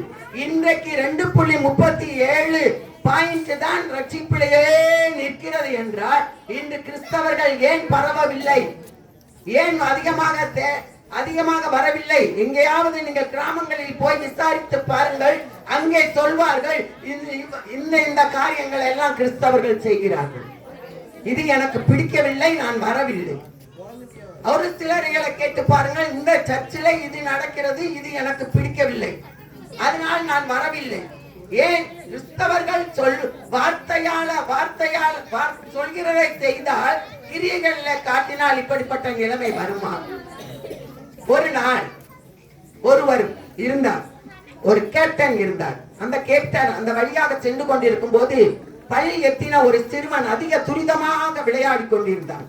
அந்த விளையாடி கொண்டிருந்தவன் பார்த்த அந்த கேப்டனுக்கு ஆச்சரியமா இருந்தது. இவ்வளவு இன்டெலிஜென்ட்டா, இவ்வளவு துரிதமா விளையாண்டி சிரிப்போடு காணப்படுகிறானே, இவனுக்கு ஏதாவது நம்ம சின்ன காரியங்களாவது செய்ய வேண்டும் என்று முயற்சி செய்தான். அப்படி செய்து கொண்டு அப்படி யோசித்து கொண்டு இருக்கிற வேளையிலே ஒரு சில நாட்கள் கழித்து பத்திரிகையிலே அவன் படத்தோடு கூட ஒரு சில மேட்டர்ஸ் வந்தது. அந்த இடத்திலே அவன் ஈராக், நடந்த இடம் ஈராக். அந்த இடத்துல அவருடைய பாசை அவருக்கு தெரியாதனால் பக்கத்தில் இருப்பவர்களை பார்த்து இதனுடைய அர்த்தம் என்ன, இதனுடைய செய்தி என்ன என்று கேட்கும் போது அந்த மகனுக்கு இருதயத்திலே ஒரு ஓட்டை இருந்தது. அந்த ஓட்டையானது அதிகமா இருந்ததினால் அவன் 1 மாதத்திற்குள்ளாக இறந்து விடுவான் என்று தெரிவிக்கப்பட்டது. அந்த நிமித்தமாய் இவருக்கு ஏதாவது உதவி செய்ய வேண்டும் என்ற நோக்கத்தோடு அவங்க அம்மா அப்பாவை சந்திப்பதற்காக அந்த கேப்டன் சென்றார். போய் சந்தித்தார். நான் ஏதாவது உதவி செய்கிறேன், இவனை கூப்பிட்டு போய் நான் அமெரிக்க தேசத்திலே வைத்து ஆபரேஷன் பண்ணி இவன் மறுசிகிச்சை அளித்து இவனுக்கு வேண்டிய எல்லா ட்ரீட்மெண்ட்டையும் கொடுக்கிறேன் என்று சொன்னார். எனக்கு அப்படிப்பட்ட வசதி இல்லாததினால் அவர்கள் பெற்றோர்கள் அறிக்கை நிமித்தமாக இவர் அந்த காரியத்தை செய்வதற்கு முன் வந்தார். ஒரு நாள் இவர் தீவிரவாதிகளால் கடத்தப்பட்டு அங்க குற்றுயிராக்கப்பட்டு அந்த இடத்துல சடலமாக தூக்கி எறிந்து விட்டார். அப்பொழுது அவர் பெற்றோர்கள் சொன்னார்கள், இந்த ஒரு மகன் எனக்கு உதவி செய்ய நினைத்தானே, அவன் உதவி செய்த பிறகு அவனை காண முடியவில்லையே, நான் என்ன செய்ய முடியும், என் மகனை எப்படி நான் காப்பாற்றுவது என்று சொல்லி கலங்கி நிற்கிற வேளையிலே அந்த கேப்டன், இறந்த கேப்டன் அவங்க மனைவிக்கு ஒரு செய்தி அனுப்பியிருந்தார். நமக்கு 2 மகன்கள் உண்டு, இந்த தேசத்திலே எனக்கு ஒரு மகன் உண்டு, அவனுக்காக விசா எடுத்து அமெரிக்க தேசத்தில் இருந்து நீ அனுப்பு என்று சொல்லி அவனுக்கு ஆபரேஷன் பண்ண வேண்டும், அவனுக்கு சரியான சிகிச்சை கொடுக்க வேண்டும் என்று சொல்லி அந்ததை நினைவில் வைத்து அந்த அம்மா கஷ்டப்பட்டு விசாவை எடுத்து அனுப்பி விட்ட பின்பு இவர் மரித்த செய்தி போனவுடன் முதலாவது என் மகனை அங்கே அனுப்புவோம் என்ற செய்தி வந்தது. யாராவது ஒருவர் தன் கணவர் இறந்து கிடக்கும் பொழுது, அதுவும் பரிந்து பேசின ஒரு மகனுக்காக செய்தியை சொல்ல முடியுமா? மகனை அனுப்பிவிட்டார்கள், அவன் சுகமடைந்தான். இப்பொழுது நான் என் கணவனுக்காக நான் அழுவேன் என்று சொன்னார். இதுதான் நம்முடைய வார்த்தைகளால் அல்ல, நம்முடைய வாழ்க்கை வாழ்ந்து காட்டுவதுதான் மாதிரி. இன்றைக்கு நாம் வாழ்ந்து காட்டி இருந்தால் கோடான கோடி இந்திய தேசமே கிறிஸ்தவ நாடாக மாறியிருக்கும். அப்படிப்பட்ட காரியத்தை செய்யும்படியா நம்ம ஒவ்வொருவருக்கும் அருள் புரிவாராக. இதன் மூலமாய் வாழ்க்கை தான் மெயினானது என்று ஆணித்தரமாக சொல்லி விடைபெறுகிறேன். இது என்னங்க கூட்டம்? வாழ்க்கைன்னு பேசும்போது பூரா கை தட்டினாங்க, இப்ப வாழ்க்கை அதுக்கும் கை தட்டுறாங்க. என்னைய குழப்பத்தில் விட்டுருவாங்க உங்களை தெரியுது. நல்லா கேட்டாங்கல்ல, ஏங்க என்னைக்காவது அன்னை தெரசா மைக்க பிடிச்சிட்டு போய் 3 மணி நேரம் முழங்கியிருக்கா? மேடை முழங்கிருக்காங்க? முழங்கல. வாழ்ந்து காட்டுச்சுங்க. வாழ்க்கைங்க, வாழ்க்கை தாங்க முக்கியம். நீங்க வாட்டில வார்த்தை மொத்த கூட்டம் சேர்த்துட்டாப்புல உண்மையாயிருமா? நீங்க அன்னை தெரசா சொன்னீங்களே, அவங்க அருமையா சொன்னாங்களே, அவங்க என்னைக்காவது பிரசங்கம் பண்ணிருக்காங்களா? அவங்க வாழ்ந்து காமிச்சாங்க. தொழுநோயாளர்களுக்காக வாழ்ந்து காமிச்சாங்க. அவங்கள ஃபாலோ பண்ணி இன்னைக்கு வரைக்கும் எத்தனையோ சிஸ்டர்ஸ் தங்களை ஒடுக்கி இன்னும் அங்க பணி சேர்ந்து கொண்டு இருக்கிறாங்க. அவங்களோட வாழ்க்கை பேசிச்சு. அருமையா சொன்னாங்கல்ல. இதை எப்படி நீங்க மறுத்து பேச முடியும்? வாய்ப்பே இல்லையே. இங்க இருந்து பெரம்பலூர்ல போய் புறப்பச்சனை வேலை பார்த்தாப்புல, இங்க இருந்து பெரம்பலூர்ல போய் 100 பேரை மேய்ச்சி ஹாஸ்டல் நடத்தினாப்புல முடியுமா? முடியாதுப்பா. வாங்க, இப்போது நம்ம தம்பியை கூப்பிடுறோம். உற்சாகமா இருக்காரு, என்ன பேசுறாருன்னு பார்ப்போம். கரங்களை தட்டி வரவேறுங்க. கர்த்தருக்கு ஸ்தோத்திரம். இந்த வாய்ப்பை கொடுத்த தலைமை போதுகிற அவர்களுக்கும், கிறிஸ்துவை அறிவிப்பதில் பெரும் பங்கு வகிப்பது வார்த்தையே என தீர்ப்பளிக்க காத்திருக்கும் நடுவர் அவர்களுக்கும், எனக்கையோ பேசி சாதிச்சுட்டு உட்கார்ந்த மாதிரி உட்கார்ந்து இருக்கிறோம் என்னுடைய எதிர்கட்சியினருக்கும், எனக்கு எப்பயுமே பக்கபலமா இருக்கிற என்னுடைய கட்சிக்காரருக்கும், போன வருஷத்துக்கெல்லாம் நீங்க போன வருஷம் 2 பேருமே கூட இல்ல. புரியா? நான் என்ன பேசினாலும் நீங்க எதுவுமே எதிர்பார்க்காம கைதட்ட காத்திருக்கோம் என்னுடைய சபை விசுவாச மக்களுக்கும் என்னுடைய முதல் வணக்கங்கள், அன்புகள் மற்றும் புத்தாண்டு நல்வாழ்த்துக்களை தெரிவித்து என் உரையை தொடங்குகிறேன். நடுவர் அவர்களே, நடத்துகிற ஒரே ஒரு கேள்வி, இந்த பட்டிமன்றம் எதுக்காக வச்சிருக்காங்க? ஆனா எல்லாரும் என்கிட்ட கேள்வி வைக்கிறதுக்கே வந்திருக்காங்க. எதுக்காக வச்சிருக்காங்க? எதுக்காக நடுவர் அவர்கள் இந்த பட்டிமன்றத்தின் நோக்கம் என்ன? முடிஞ்சோடனே சாப்பிடணும்ல அக்கா? இல்லை, இந்த பட்டிமன்றத்திலே நாம் ஆண்டவருடைய வார்த்தைகளை பற்றி நாம் பேசிக் கொண்டிருக்கிறோம். வார்த்தையா வாழ்க்கையா என்று சொல்லி அவர்கள் வாழ்க்கைக்கு ஏற்ற மாதிரியான வசனங்களை எடுத்துக்கொண்டு வந்திருக்கிறார்கள். நாங்களும் வசனங்களை கொண்டு பீரங்கி போல் தாக்கி கொண்டிருக்கிறோம். இல்ல நடுவர்களே, ஒரு விஷயம் புரிந்து கொள்ள வேண்டும். நம்முடைய சபையில ஒரு சகோதரர் இருக்கிறார், அந்த வீடியோ கேப்சர் பண்ணி கொண்டிருக்கிறார். இவர் என்ன செய்வார் என்று தெரியுமா? அதை கேப்சர் பண்ணி நம்ம சபைக்கு வைத்திருக்கிற ஒரு யூடியூப் சேனல்ல அப்லோட் செய்வார். இந்த நம்ம பேசப்படுகிற இந்த வார்த்தையை அந்த யூடியூப்ல அப்லோட் செய்யப்படும் போது அதுல இருக்கிற பல 100 1000 மக்கள் அதை பார்ப்பார்கள். அந்த வார்த்தை அவர்களுக்கு கிரியை செய்யும். இதை நீங்கள் ஆணித்தனமாக புரிந்து கொள்ள வேண்டும் நடுவர் அவர்களே. இந்த பட்டிமன்றத்தின் அடிநாதமே வார்த்தையை நோக்கிதான் இருக்கிறது என்பதை புரிந்து கொள்ள வேண்டும். அதனால பட்டிமன்றமே வார்த்தையை பேச வேண்டியதான் நடுவர் அவர்களே இருக்கிறது. அதை உட்கார்ந்து இருக்காங்களே ஒரு அம்மாவும் ஒரு அக்காவும், இவங்க அந்த பாவம் அந்த அன்னையதரச அம்மா வாழ்ந்து கட்டிட்டு போயிடுச்சு. அந்த அம்மா நல்லா போயிடுச்சு. நீங்க என்ன இப்படி இருக்கீங்க?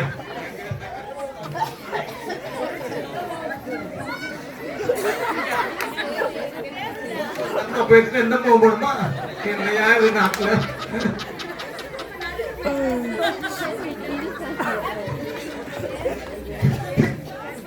அந்த அம்மா வாழ்ந்து கட்டி போயிடுச்சு. அந்த அம்மா வச்சு அந்த அம்மா முதல்ல எடுத்தது இந்த அம்மா தான். முதல்ல இந்த அம்மா தான். இவங்க 2 பேரும் வச்சு செய்யறாங்க பாவம். அது அன்னை தரசாவை வச்சு முடிச்சுட்டாங்க. அந்த ஒரு டாபிக்கையே முடிச்சுட்டாங்க அவங்க. நடுவர் அவர்களே, அந்த ஒரு ப்ளூ கலர் சட்டை போட்டு உங்களுக்கே டப் கொடுக்குற மாதிரி உட்கார்ந்து பாத்தீங்களா? அவர் என்ன செய்வார் தெரியுமா? உங்க போன் வச்சிருக்கீங்களா? போனை கையில எடுங்க. வச்சிருக்கீங்களா? வச்சிருக்கீங்க, ரைட்டு. அவரு காலையில் எந்திரிச்ச உடனே என்ன பண்ணுவார் தெரியுமா? இந்த மாதிரி சாட் ஜிபிடில போயிட்டு ஒரு வசனத்தை எடுப்பாரு. எடுத்துட்டு டெய்லி சர்ச்சில் எல்லாருக்கும் உங்களுக்கு அனுப்பியிருப்பாரு நினைக்கிறேன். டெய்லி குட் மார்னிங் ஒரு இங்க பாருங்க, இன்னைக்கு காலையில கூட வணக்கம் போட்டு சகலமும் நன்மைக்கு எதுவாக நடக்கிறதுன்னு போட்டு ஒரு வார்த்தையை அமைச்சிருக்கிறாரு. வார்த்தையை அறிவிப்பதில்ல அவர் டெய்லி காலையில ஒரு பழக்கமாவே வைத்திருக்கிறார் நடுவர்கள். இவர் வந்து விட்டால் வாழ்க்கையை பற்றி பேசுவதற்கு. நடுவர்களே, இந்த அந்த மாதிரி சொன்னாங்க, நம்மள கிறிஸ்துவை அறிவிக்கிறதுக்கு வந்துட்டு இந்த கிராமங்கள்ல போனா இயேசுவை பத்தி தெரியவே தெரியாது அப்படின்னு சொல்லி நம்ம எல்லாருமே வேளாங்கண்ணி டூர் போனோம். எத்தனை பேருக்கு ஞாபகம் வரும்? எத்தனை பேருக்கு ஞாபகம் இருக்கு? எனக்கு இப்ப பாஸ்டர் மீன் புடிச்சிட்டு இருக்காரு, அதனால டக்கு ஞாபகம் வந்துருச்சு. என்ன அப்படின்னா, நம்ம வேளாங்கண்ணி போனோம்ல, அங்க தரங்கம்படின்னு ஒரு இடத்துக்கு போனோமா? அங்க எதுக்கு போனோம்? யாரை போய் பார்த்தோம்? அங்க வந்துட்டு ஜீகன் பால் அப்படின்ற ஒருத்தருடைய வீடு எல்லாத்தையும் பார்த்தோமா? அவர் எதுக்காக வந்தார்? கிறிஸ்துவனுடைய வார்த்தையை அறிவிப்பதற்காக வந்தார். அவர் இன்றளவுக்கும் அவருடைய அந்த நினைவிடத்துல போய் பாத்தீங்கன்னா அங்க பைபிள் முதல்ல பிரிண்ட் செய்யப்பட்ட அந்த பைபிளுடைய நகல் அங்க இருக்குது.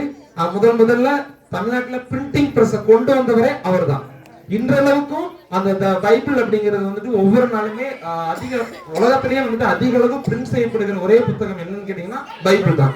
ஏன்னா அந்த வார்த்தைகளை தீவிரமாய் ஒவ்வொரு இடத்துக்கு நம்ம பரப்பணும் அப்படிங்கிறதுக்காக அந்த காரியங்களை வந்துட்டு அன்றைக்கே நம்ம செய்து முடித்தார். நம்ம சிவகாசியில கூட ராக்லாண்டை எதுக்கு வந்தாரு?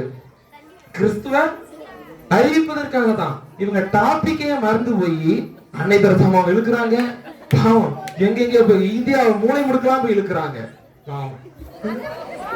வாழ்த்து காட்டினாங்கம்மா, பாவம். ஆனா அன்னை தரசாவே செய்யக்கூடாது.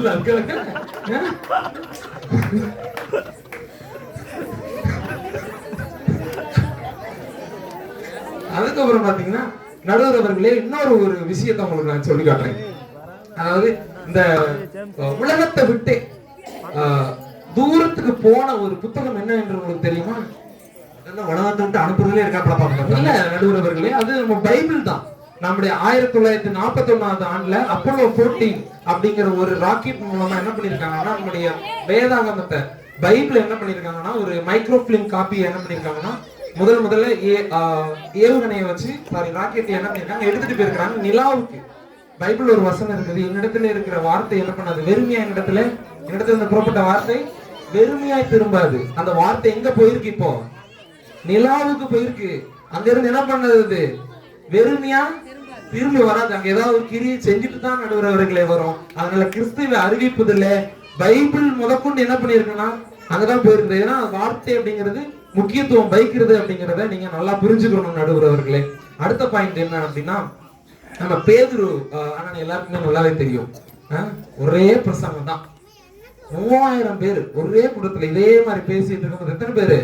3000 பேர் ரட்சிக்கப்பட்டாங்க. பேதுரு வாழ்க்கையை வச்சு இப்படி நடிச்சு காட்டினார். ஆண்டி வார்த்தையை பிரசங்கித்தார். அதனால 3000 பேர் ஒரே இடத்துல என்ன பண்ணாங்க? ரட்சிக்கப்பட்டாங்க.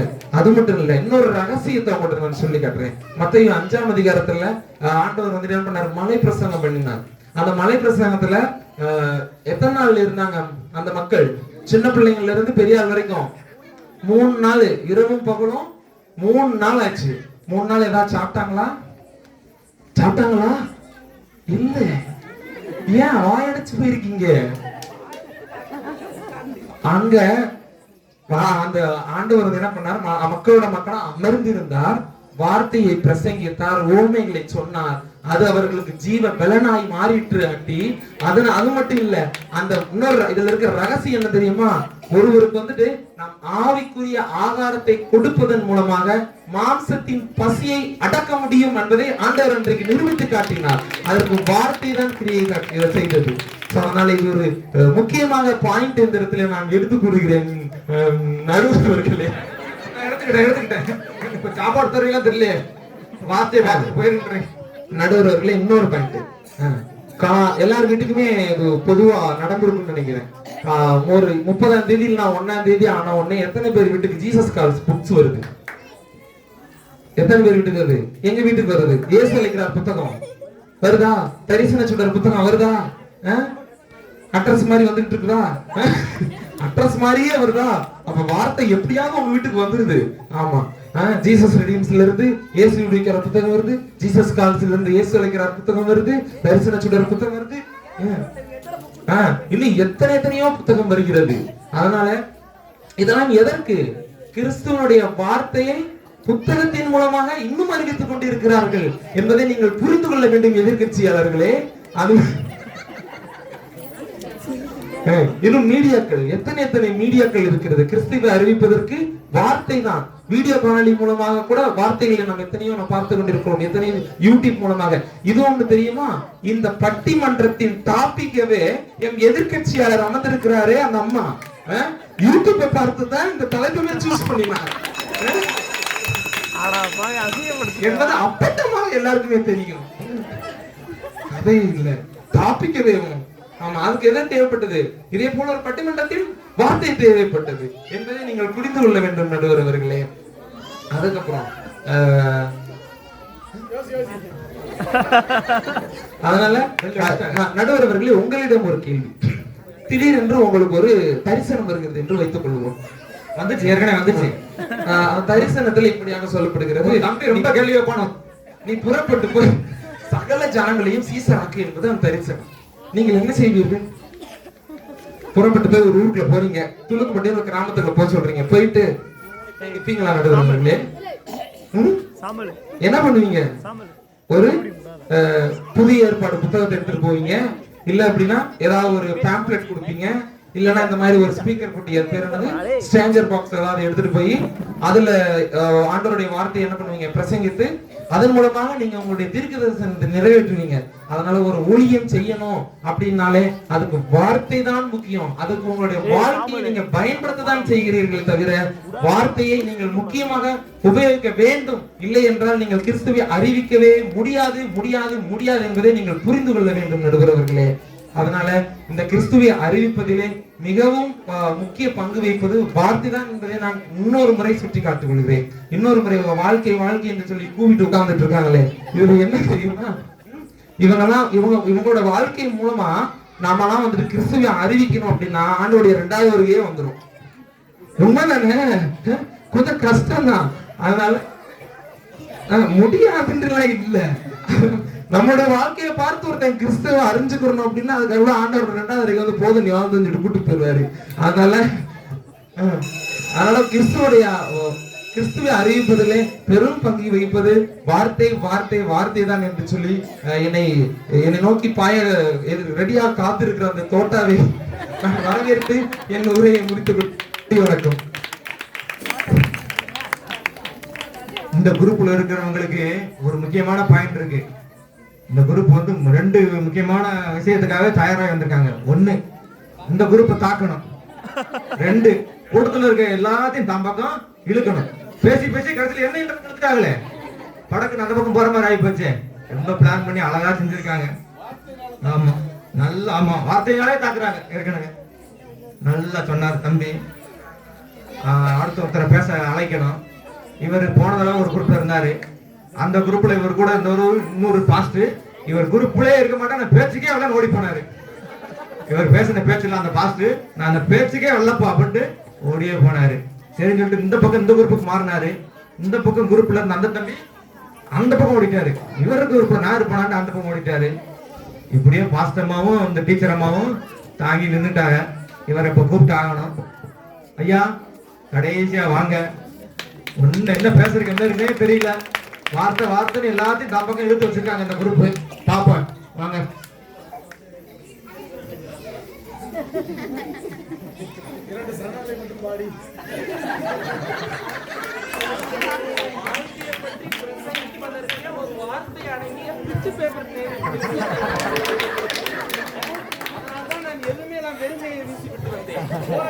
போனட்டு இருந்தியாப்பா பேசிட்டீங்களா? நான் பேசணும்ல நீங்க குறுக்க பேசக்கூடாது. அதுதான் பட்டிமன்றம். நான் ஏதாவது பேசினா ஐயா நான் பேசலாமாயா? நீங்க பேசுங்க. அனைவருக்கும் ஆண்டவராக இயேசு கிறிஸ்துவின் நாமத்தினாலே புத்தாண்டு வாழ்த்துக்கள். இந்த பட்டிமன்றத்துக்கு காரணமாக இருக்கிற எங்கள் பாஸ்டர் ஐயாவுக்கு நான் முதற்கண் நன்றியை தெரிவித்துக் கொள்கிறேன். பாஸ்டர் ஒரு செய்தி போட்டாங்க. பட்டிமன்றத்திற்கு நம்முடைய பாஸ்டர் தலைமை போதகர் அவர்கள் உத்தரவு கொடுத்து விட்டார். ரொம்ப சந்தோஷம். இரண்டாவதாக எங்களுடைய அழைப்புக்கு இணங்கி வந்திருக்கிற நடுவர் அனைவருக்கும், நடுவர் அவர்களுக்கும்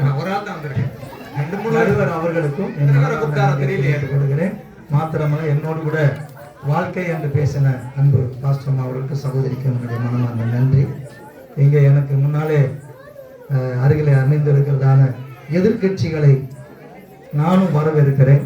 என்னுடைய வார்த்தையை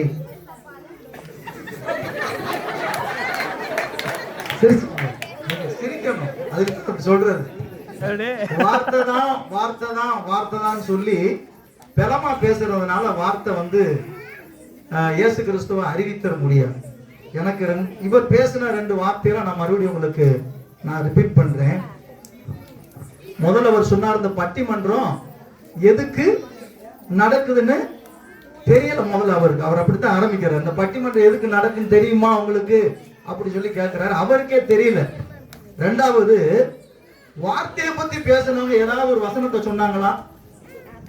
உங்களை பார்த்து நான் கேட்கிறேன், வார்த்தையை பத்தி பேசினாங்கல்ல, ஏதாவது ஒரு வசனத்தை சொல்லி அந்த ஆரம்பமே வசனம் தான். இல்ல இல்ல இல்ல இல்ல 2 பேரும் ஒரு வசனம் கூட சொல்லல. இல்ல, வார்த்தையை பத்தி பேசினவங்க வசனத்தை சொல்லவே இல்லை. நாங்க என்ன எதிர்கட்சிக்காரங்க என்ன சொன்னாங்களோ அதையே சொல்லிட்டு போயிட்டாங்க. நம்ம இப்ப மெயின் பாயிண்டே வசனத்தை பத்தி தான் நம்ம பேசணும் அப்படின்னு சொல்லி, வாழ்க்கையை பத்தி பேசணும், வசனத்தை பத்தி பேசணும்னு சொல்லி தான் நம்ம தலைப்பு எடுத்து இருக்கிறோம். உங்களுக்கு புரியுதான்னு தெரியல. சரியா? சரி, நான் ஒரு வசனத்தை நான் சொல்லிட்டு நான் என்னுடைய வாழ்க்கை தான் அப்படின்றத நான் உங்களுக்கு நான் தென்னந்தெளிவா வேத வசனத்தோடு நான் எடுத்துட்டு வந்திருக்கிறேன். முடிச்சிருவீங்களா? சங்கீதம் 34:8 சொல்லி இருக்கிறது, கர்த்தர் நல்லவர் என்பதை ருசித்து பாருங்கள் என்று எழுதப்பட்டிருக்கிறது. கர்த்தர் நல்லவர் என்பதை வார்த்தைன்னு சொல்லல, நல்லவர் என்பதை ருசித்து பார்க்கணும். இப்படி சொல்லுவாங்க, ஏட்டு சொரக்கா கறிக்கு உதவாதுன்னு சொல்லுவாங்க. சொரக்கான்னு சொல்லி ஒரு பேப்பர்ல எழுதி வச்சுக்கிட்டு அதை போய் வெஞ்சனை வச்சு கூட்டு வச்சு சாப்பிட முடியுமா? முடியாது. அப்ப வாழ்க்கை என்கிற அந்த சொரக்கா விதை எடுத்து அதை நம்ம நட்டி அதுல இருந்து பொடி பறந்து அதுல வர சொரக்காய் எடுத்து தான் நம்ம சமைக்க முடியும். அப்ப வார்த்தையில சொரக்காய் இல்ல, வாழ்க்கையில தான் சொரக்காய் இருக்குது. இன்னும் ஒரு காரியம் உங்களுக்கு சொல்றேன்.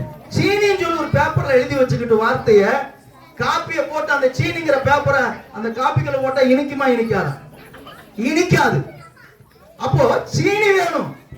இன்னைக்கு வார்த்தைன்னு பேசிட்டு போயிட்டாங்க, வாழ்க்கையெல்லாம் கிடையாதுன்னு சொல்றாங்க. எட்டு சொரக்க ஒரு நாள் கூட்டுக்கு உதவாது.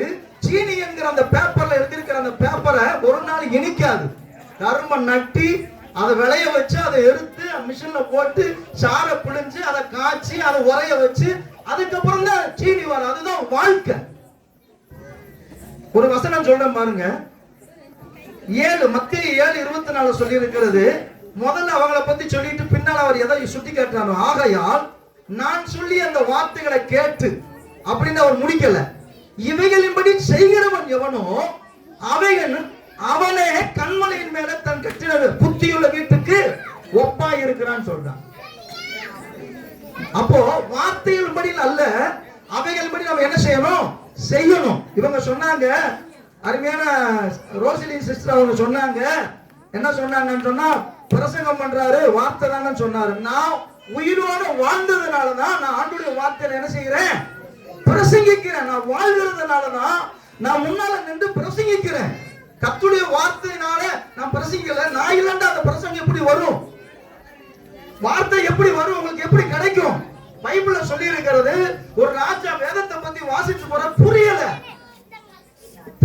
கந்தையா மந்திரிக்கு புரியல. ஆண்டவர் அவர் வாசிச்சு போறத பாக்குறாரு, பார்த்துட்டு ஒரு மனுஷனை அனுப்புறாரு.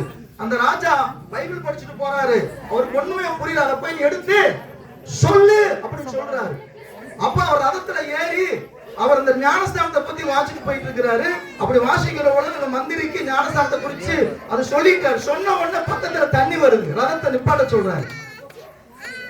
ரதத்தை நிப்பாட்ட சொல்லிட்டு இறங்கி தண்ணி வந்து இருக்கிறது, ஞானஸ்தானம் எடுத்துக்கிறேன்னு சொல்றாரு. அப்போ அவன் வாசிக்கிற அந்த வார்த்தையை வாசிக்கிற உடனே அவருக்கு புரியல. இன்னொருத்த வாழ்ந்தவன் அவன் போய் அதை போய் என்ன செய்யறான், எடுத்து சொல்றான். சொன்ன பிறகுதான் அந்த வாழ்க்கையாகி அந்த மனுஷன் சொன்ன பிறகுதான் அந்த வார்த்தையோட ரகசியமே தெரிகிறது.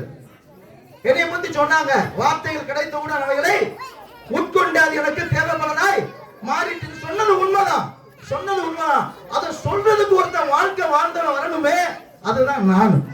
இயேசு கிறிஸ்து கூட முதல்ல ஆதியில வார்த்தை இருந்தது, இந்த வார்த்தை தேவனிடத்தில் இருந்தது, அந்த வார்த்தை பின்பு மாமிசமாகி தேவனாய் ஆனது எழுதப்பட்டிருக்கிறது. இயேசு கிறிஸ்து வரவில்லைன்னு சொன்னா அநேக அற்புதங்கள் நடந்திருக்காது.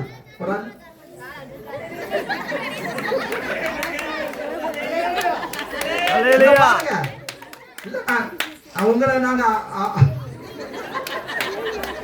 இயேசு கிறிஸ்து வரவில்லைன்னு சொன்னா மாம்சமாகிய வாழ்க்கை 33 ஆண்டுகள் அவர் இந்த உலகத்துல மனுஷனா வாழலன்னு சொன்னா 12 வருஷம் பெரும்பாலுள்ள ஸ்திரீ வஸ்திரத்தை தொட்டு குணமாய் இருக்க முடியாது. அவர் வாழ்ந்ததுனாலதான் குருடர்களை ஆண்டவர் பார்வை அடைய செய்தார், சப்பானியரை நடக்க செய்தார். அந்த வார்த்தையா இருந்துட்டு சொன்னா இந்த உலகத்துல வாழ்க்கை வந்திருக்காது.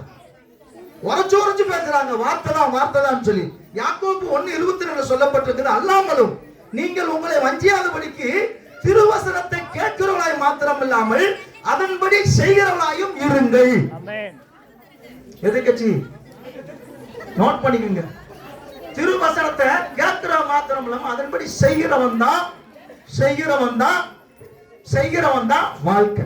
நான் நோட் பண்ணிக்கோங்க, அவங்க மட்டும் நோட் பண்ணிக்க. நடுவர் அவர்களே, நீங்க ரொம்ப அவங்களை உற்சாகப்படுத்துனீங்க.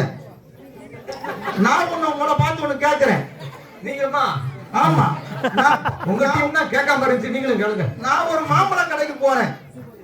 அங்கதான் போவீங்களா? சுகர் இருக்கு அவங்களுக்கு, அங்கெல்லாம் போகாதீங்க. மாம்பழம் நல்லா இருக்குமா, என்ன வேலைன்னு சொல்லி கேட்கறாரு. கடைக்காரர் சொல்றாரு நல்லா இருக்கும் அப்படின்னு சொல்லிட்டாரு. அவர் நல்லா இருக்காருன்னு சொல்லிட்டாருன்னு சொல்லி நான் மாம்பழத்தை வாங்கிட்டு வந்துட்டேன். வீட்டுல வந்து அறுத்து சுவைச்சு பார்த்தா புளிப்பு வாயில வைக்க முடியல. நீங்க வாங்கினீங்க, அப்படித்தான் இருக்கும். அப்ப நான் என்ன அவர்கிட்ட கேட்ட, மாம்பழம் நல்லா இனிக்குமான்னு கேட்டா அவர் வார்த்தையில இனிக்கும் சொல்லிட்டாரு. ஏன்னா அவருக்கு விற்கணும், வியாபாரம். அவர் வியாபாரம் பூரா விற்கணும். யாருமே வியாபாரம் உண்மையா சொல்ல மாட்டான். அதனால அந்த மாம்பழ கடைக்காரன் நல்லா இருக்குன்னு சொன்னதுனால நான் மாம்பழம் வாங்கிட்டேன். அறுத்து பார்த்து சுவைச்சு பார்த்தா அது புளிக்குது. அதுக்கப்புறம் நான் மாம்பழ கடைக்கு போனேன். அந்த மாம்பழத்தை எடு, அதுல ஒண்ணு அரு, அதை கொஞ்சம் போல புடு அப்படின்னு சொன்னேன். அதுக்கப்புறம் அறுத்து கொடுத்தேன், புளிச்சிச்சு. அடுத்த பழத்தை எடு, அரு அப்படின்னு சொன்னேன். அது இடிச்சிச்சு, அதுல வாங்கிட்டு வந்தேன். அப்போ நான் ஒரு வார்த்தையில நான் நம்பி ஏமாந்துட்டேன். அதுக்கப்புறம் வாழ்க்கையில நான் அதை ருசிச்சு பார்க்கிற பொழுது நான் அதுல சரியா மாறிட்டேன். ஒரு வசனத்தை நான் மறுபடியும் உங்களுக்கு ஞாபகப்படுத்தி இன்னொரு சில விளக்கங்களை சொல்லி முடிக்கிறேன். பாருங்க, 2 தீமோத்தேயு 4:7 சொல்லப்பட்டிருக்கு. பவுல் சொல்றாரு, நல்ல போராட்டத்தை போராடினேன், ஓட்டத்தை ஓடி முடித்தேன், விசுவாசத்தை காத்து கொண்டேன்னு சொன்னார். நான் நல்ல வசனத்தின்படி நடந்தேன்னு சொல்லல. அவர் வாழ்ந்தாரு, அவர் வாழ்க்கைய சொன்னாரு. அவருக்குள்ள வார்த்தை அவருக்குள்ள இருந்துச்சு, வசனம் இருந்துச்சு. இருந்தாலும் வசனத்தின்படி அவர் வாழ்ந்தாரு, வாழ்ந்து காட்டினார். அதுதான் வாழ்க்கை. இந்த இந்த இந்த ராத்திரி வரை இன்னொரு வசனத்தை கூட நான் சொல்லிடுறேன். 1 தீமோத்தேயு 3:5 சொல்லப்பட்டிருக்கிறது. ஒருவன் தன் சொந்த குடும்பத்தை நடத்த அறியாதிருந்தால் தேவனுடைய சபை எப்படி நடத்துவான்னு சொல்லப்பட்டது. அப்போ ஒரு மனுஷன் ஒரு குடும்பத்தை நடத்துகிற ஒரு வாழ்க்கையில இருந்தா தான் இந்த சபையை கூட நடத்த முடிஞ்சு கர்த்தருடைய வார்த்தை அங்க சொல்லப்பட்டிருக்கு. அப்போ இந்த உலகத்திலே தேவனுடைய வார்த்தையை அறிவிப்பதற்கு வாழ்க்கை தான் மிகவும் அவசியம் என்பதை நான் இன்னும் உங்களுக்கு சுட்டி காட்ட நான் விரும்புகிறேன். ரோசரி சிஸ்டர் சொன்னாங்க, பில் அப்படி அடிச்சிட்டாங்க. ஆடிக்கட்டும் ஒரே ஒரு ஒரு ஒரு ஒரு நிமிஷம் இருக்கட்டும் இருக்கட்டும். லாசருவே வெளியே ஓன்னு சொன்னாரா. அவர் செத்து போன உடனே, செத்து போன அந்த மனுஷன் அந்த வார்த்தையை கேட்ட உடனே சொல்லுங்க வெளியே வந்துட்டாரு. சொன்னது யாரு? சொன்னது யாரு? 33 ஆண்டு காலங்கள் இந்த பூமியில வாழ்க்கையாய் வாழ்ந்த இயேசு சாமி வெறும் வார்த்தை மட்டும் வானத்திலிருந்து வரல. கல்லறைக்கு முன்னால 33 ஆண்டு காலங்கள் வாழ்ந்த இயேசு சாமி ஒரு மனுஷன் கடவுளா வந்து லாசருவே வெளியே வான்னு சொல்லி 33 வருஷம் வாழ்ந்து காட்டின இயேசு சொன்னார். அது எனக்கு தேவையில்லை. அத சொன்னது யாரு? வாழ்ந்த ஒரு மனுஷன், ஒரு கடவுளாகிய மனிதன் சொன்னார். கடவுளுடைய மனுஷன். அந்த வார்த்தை சும்மா வந்து சொல்லிருந்தா வராது. ஏன் வானத்துல இருந்து லாசருவே வெளியே வான்னு சொல்லி அவர் அங்க இருந்து சொல்லி இருக்கலாமே. ஏன் கல்லறைக்கு முன்னால வந்து சொன்னார்? ஏன் 4 நாள் கழிச்சு வந்தாரு அப்படின்னு சொன்னா அதுக்குள்ள பல ரகசியங்கள் நம்ம சொல்ல நேரம் இல்லை. அப்போ ஒரு வார்த்தை வந்து ஒரு மனுஷனுக்குள்ள இருந்துதான் போகுது. அப்ப முதல்ல ஒரு மனுஷன் இருந்தா தான் அந்த வார்த்தையை வாயிலிருந்து வெளியே வரும். அதுக்கு முதல்ல வாழ்க்கை ரொம்ப அவசியம். ஒரு வசனத்தை கூட சொல்றேன். மார்க் 5:28 சொல்லப்பட்டிருக்கிறது. ஜன கூட்டத்துக்குள்ளே அவருக்கு பின்னாக வந்து அவருடைய வஸ்திரத்தை தொட்டால் இயேசு என்கிற அந்த வார்த்தையானது மாமிசமாகி இயேசு என்கிற ஒரு கடவுளாக இந்த உலகத்துல உலாவி கொண்டிருக்கிறாரு. அந்த கடவுள் வந்தாருன்னு சொல்லி அந்த சகோதரி கேட்டு போறா. போன உடனே அந்த வார்த்தையை தொடல. இயேசுவின் வஸ்திரத்தை தொட்டா. இயேசு யாரு? கடவுள்.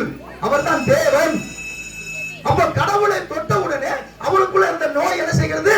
குணமாகிறது. வார்த்தை உண்மைதான். ஆனா வார்த்தை அங்க யாரா இருக்கிறது? மனுஷனா இருக்கிறார், வாழ்க்கையா இருக்கிறார். அதனால விளங்கிக்கிறணும். இவங்க சொன்னாங்க, ரோசில சொல்றாங்க, நடுவர் வந்து பேசுறதுனால நடுவர் வந்து நீங்க சும்மா இருங்க, ஏன் பேசுறீங்க அப்படின்னு சொல்லி சொன்னாங்க. ரோசில சொன்னாங்க, அப்ப பேசுறதுக்கு ஒரு உருவம் வேணுங்க. அதுதான் வாழ்க்கை. பேசுறதுக்கு ஒரு உருவம் வேணும்.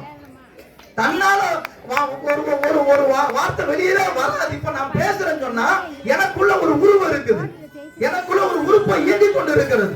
அது வாழ்க்கை. அப்ப வாழ்க்கை இல்லாம வார்த்தை வெளியே வராது. இன்னொரு ஒரு காரியத்தை சொன்னாங்க.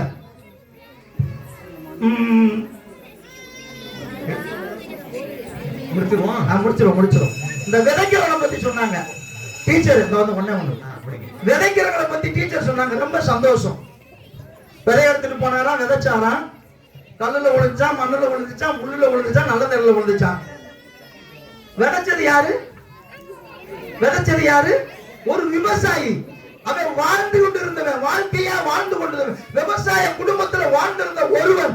அது ஓமையா சொன்னாரு. விதைக்கிறவன் விதைகளை எடுத்துக்கொண்டு புறப்பட்டான்னு சொல்லப்பட்டிருக்கிறது. அப்ப யாரு? வாழ்ந்து கொண்டிருக்கிற மனுஷன் தான் விதை எடுத்துட்டு போய் விதைச்சா.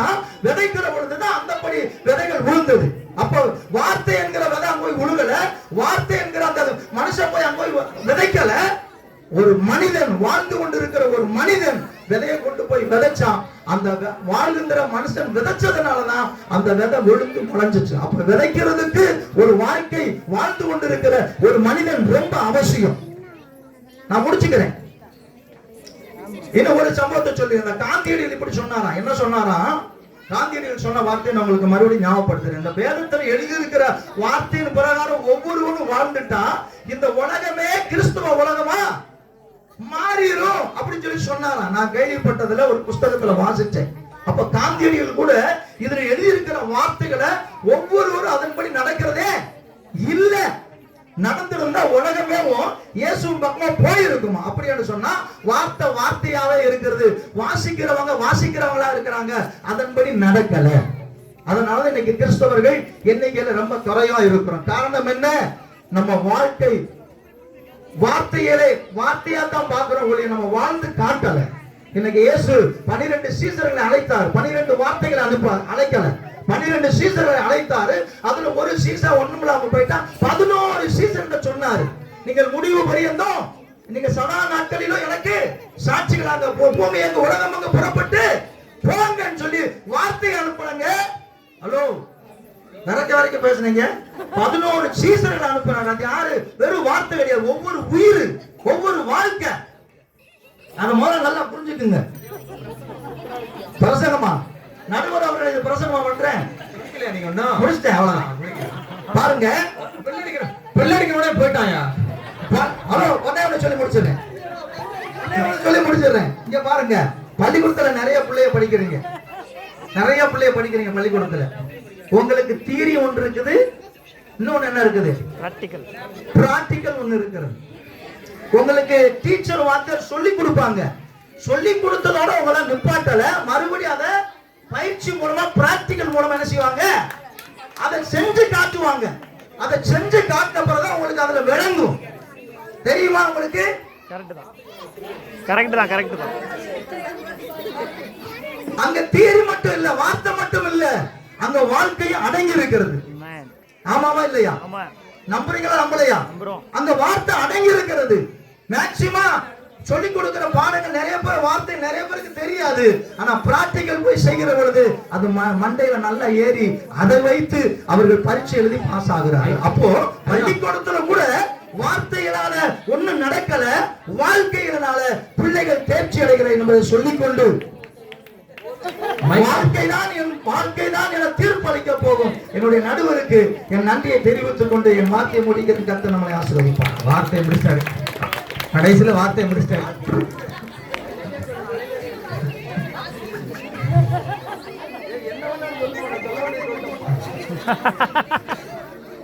ஓகே, 3 6 பேரு 2 அணி நேரம் அழகா பேசி முடிச்சிட்டாங்க, ரொம்ப அருமையா பேசி முடிச்சிட்டாங்க. இப்ப நம்ம ஒரு முக்கியமான இடத்துக்கு வந்துட்டோம்.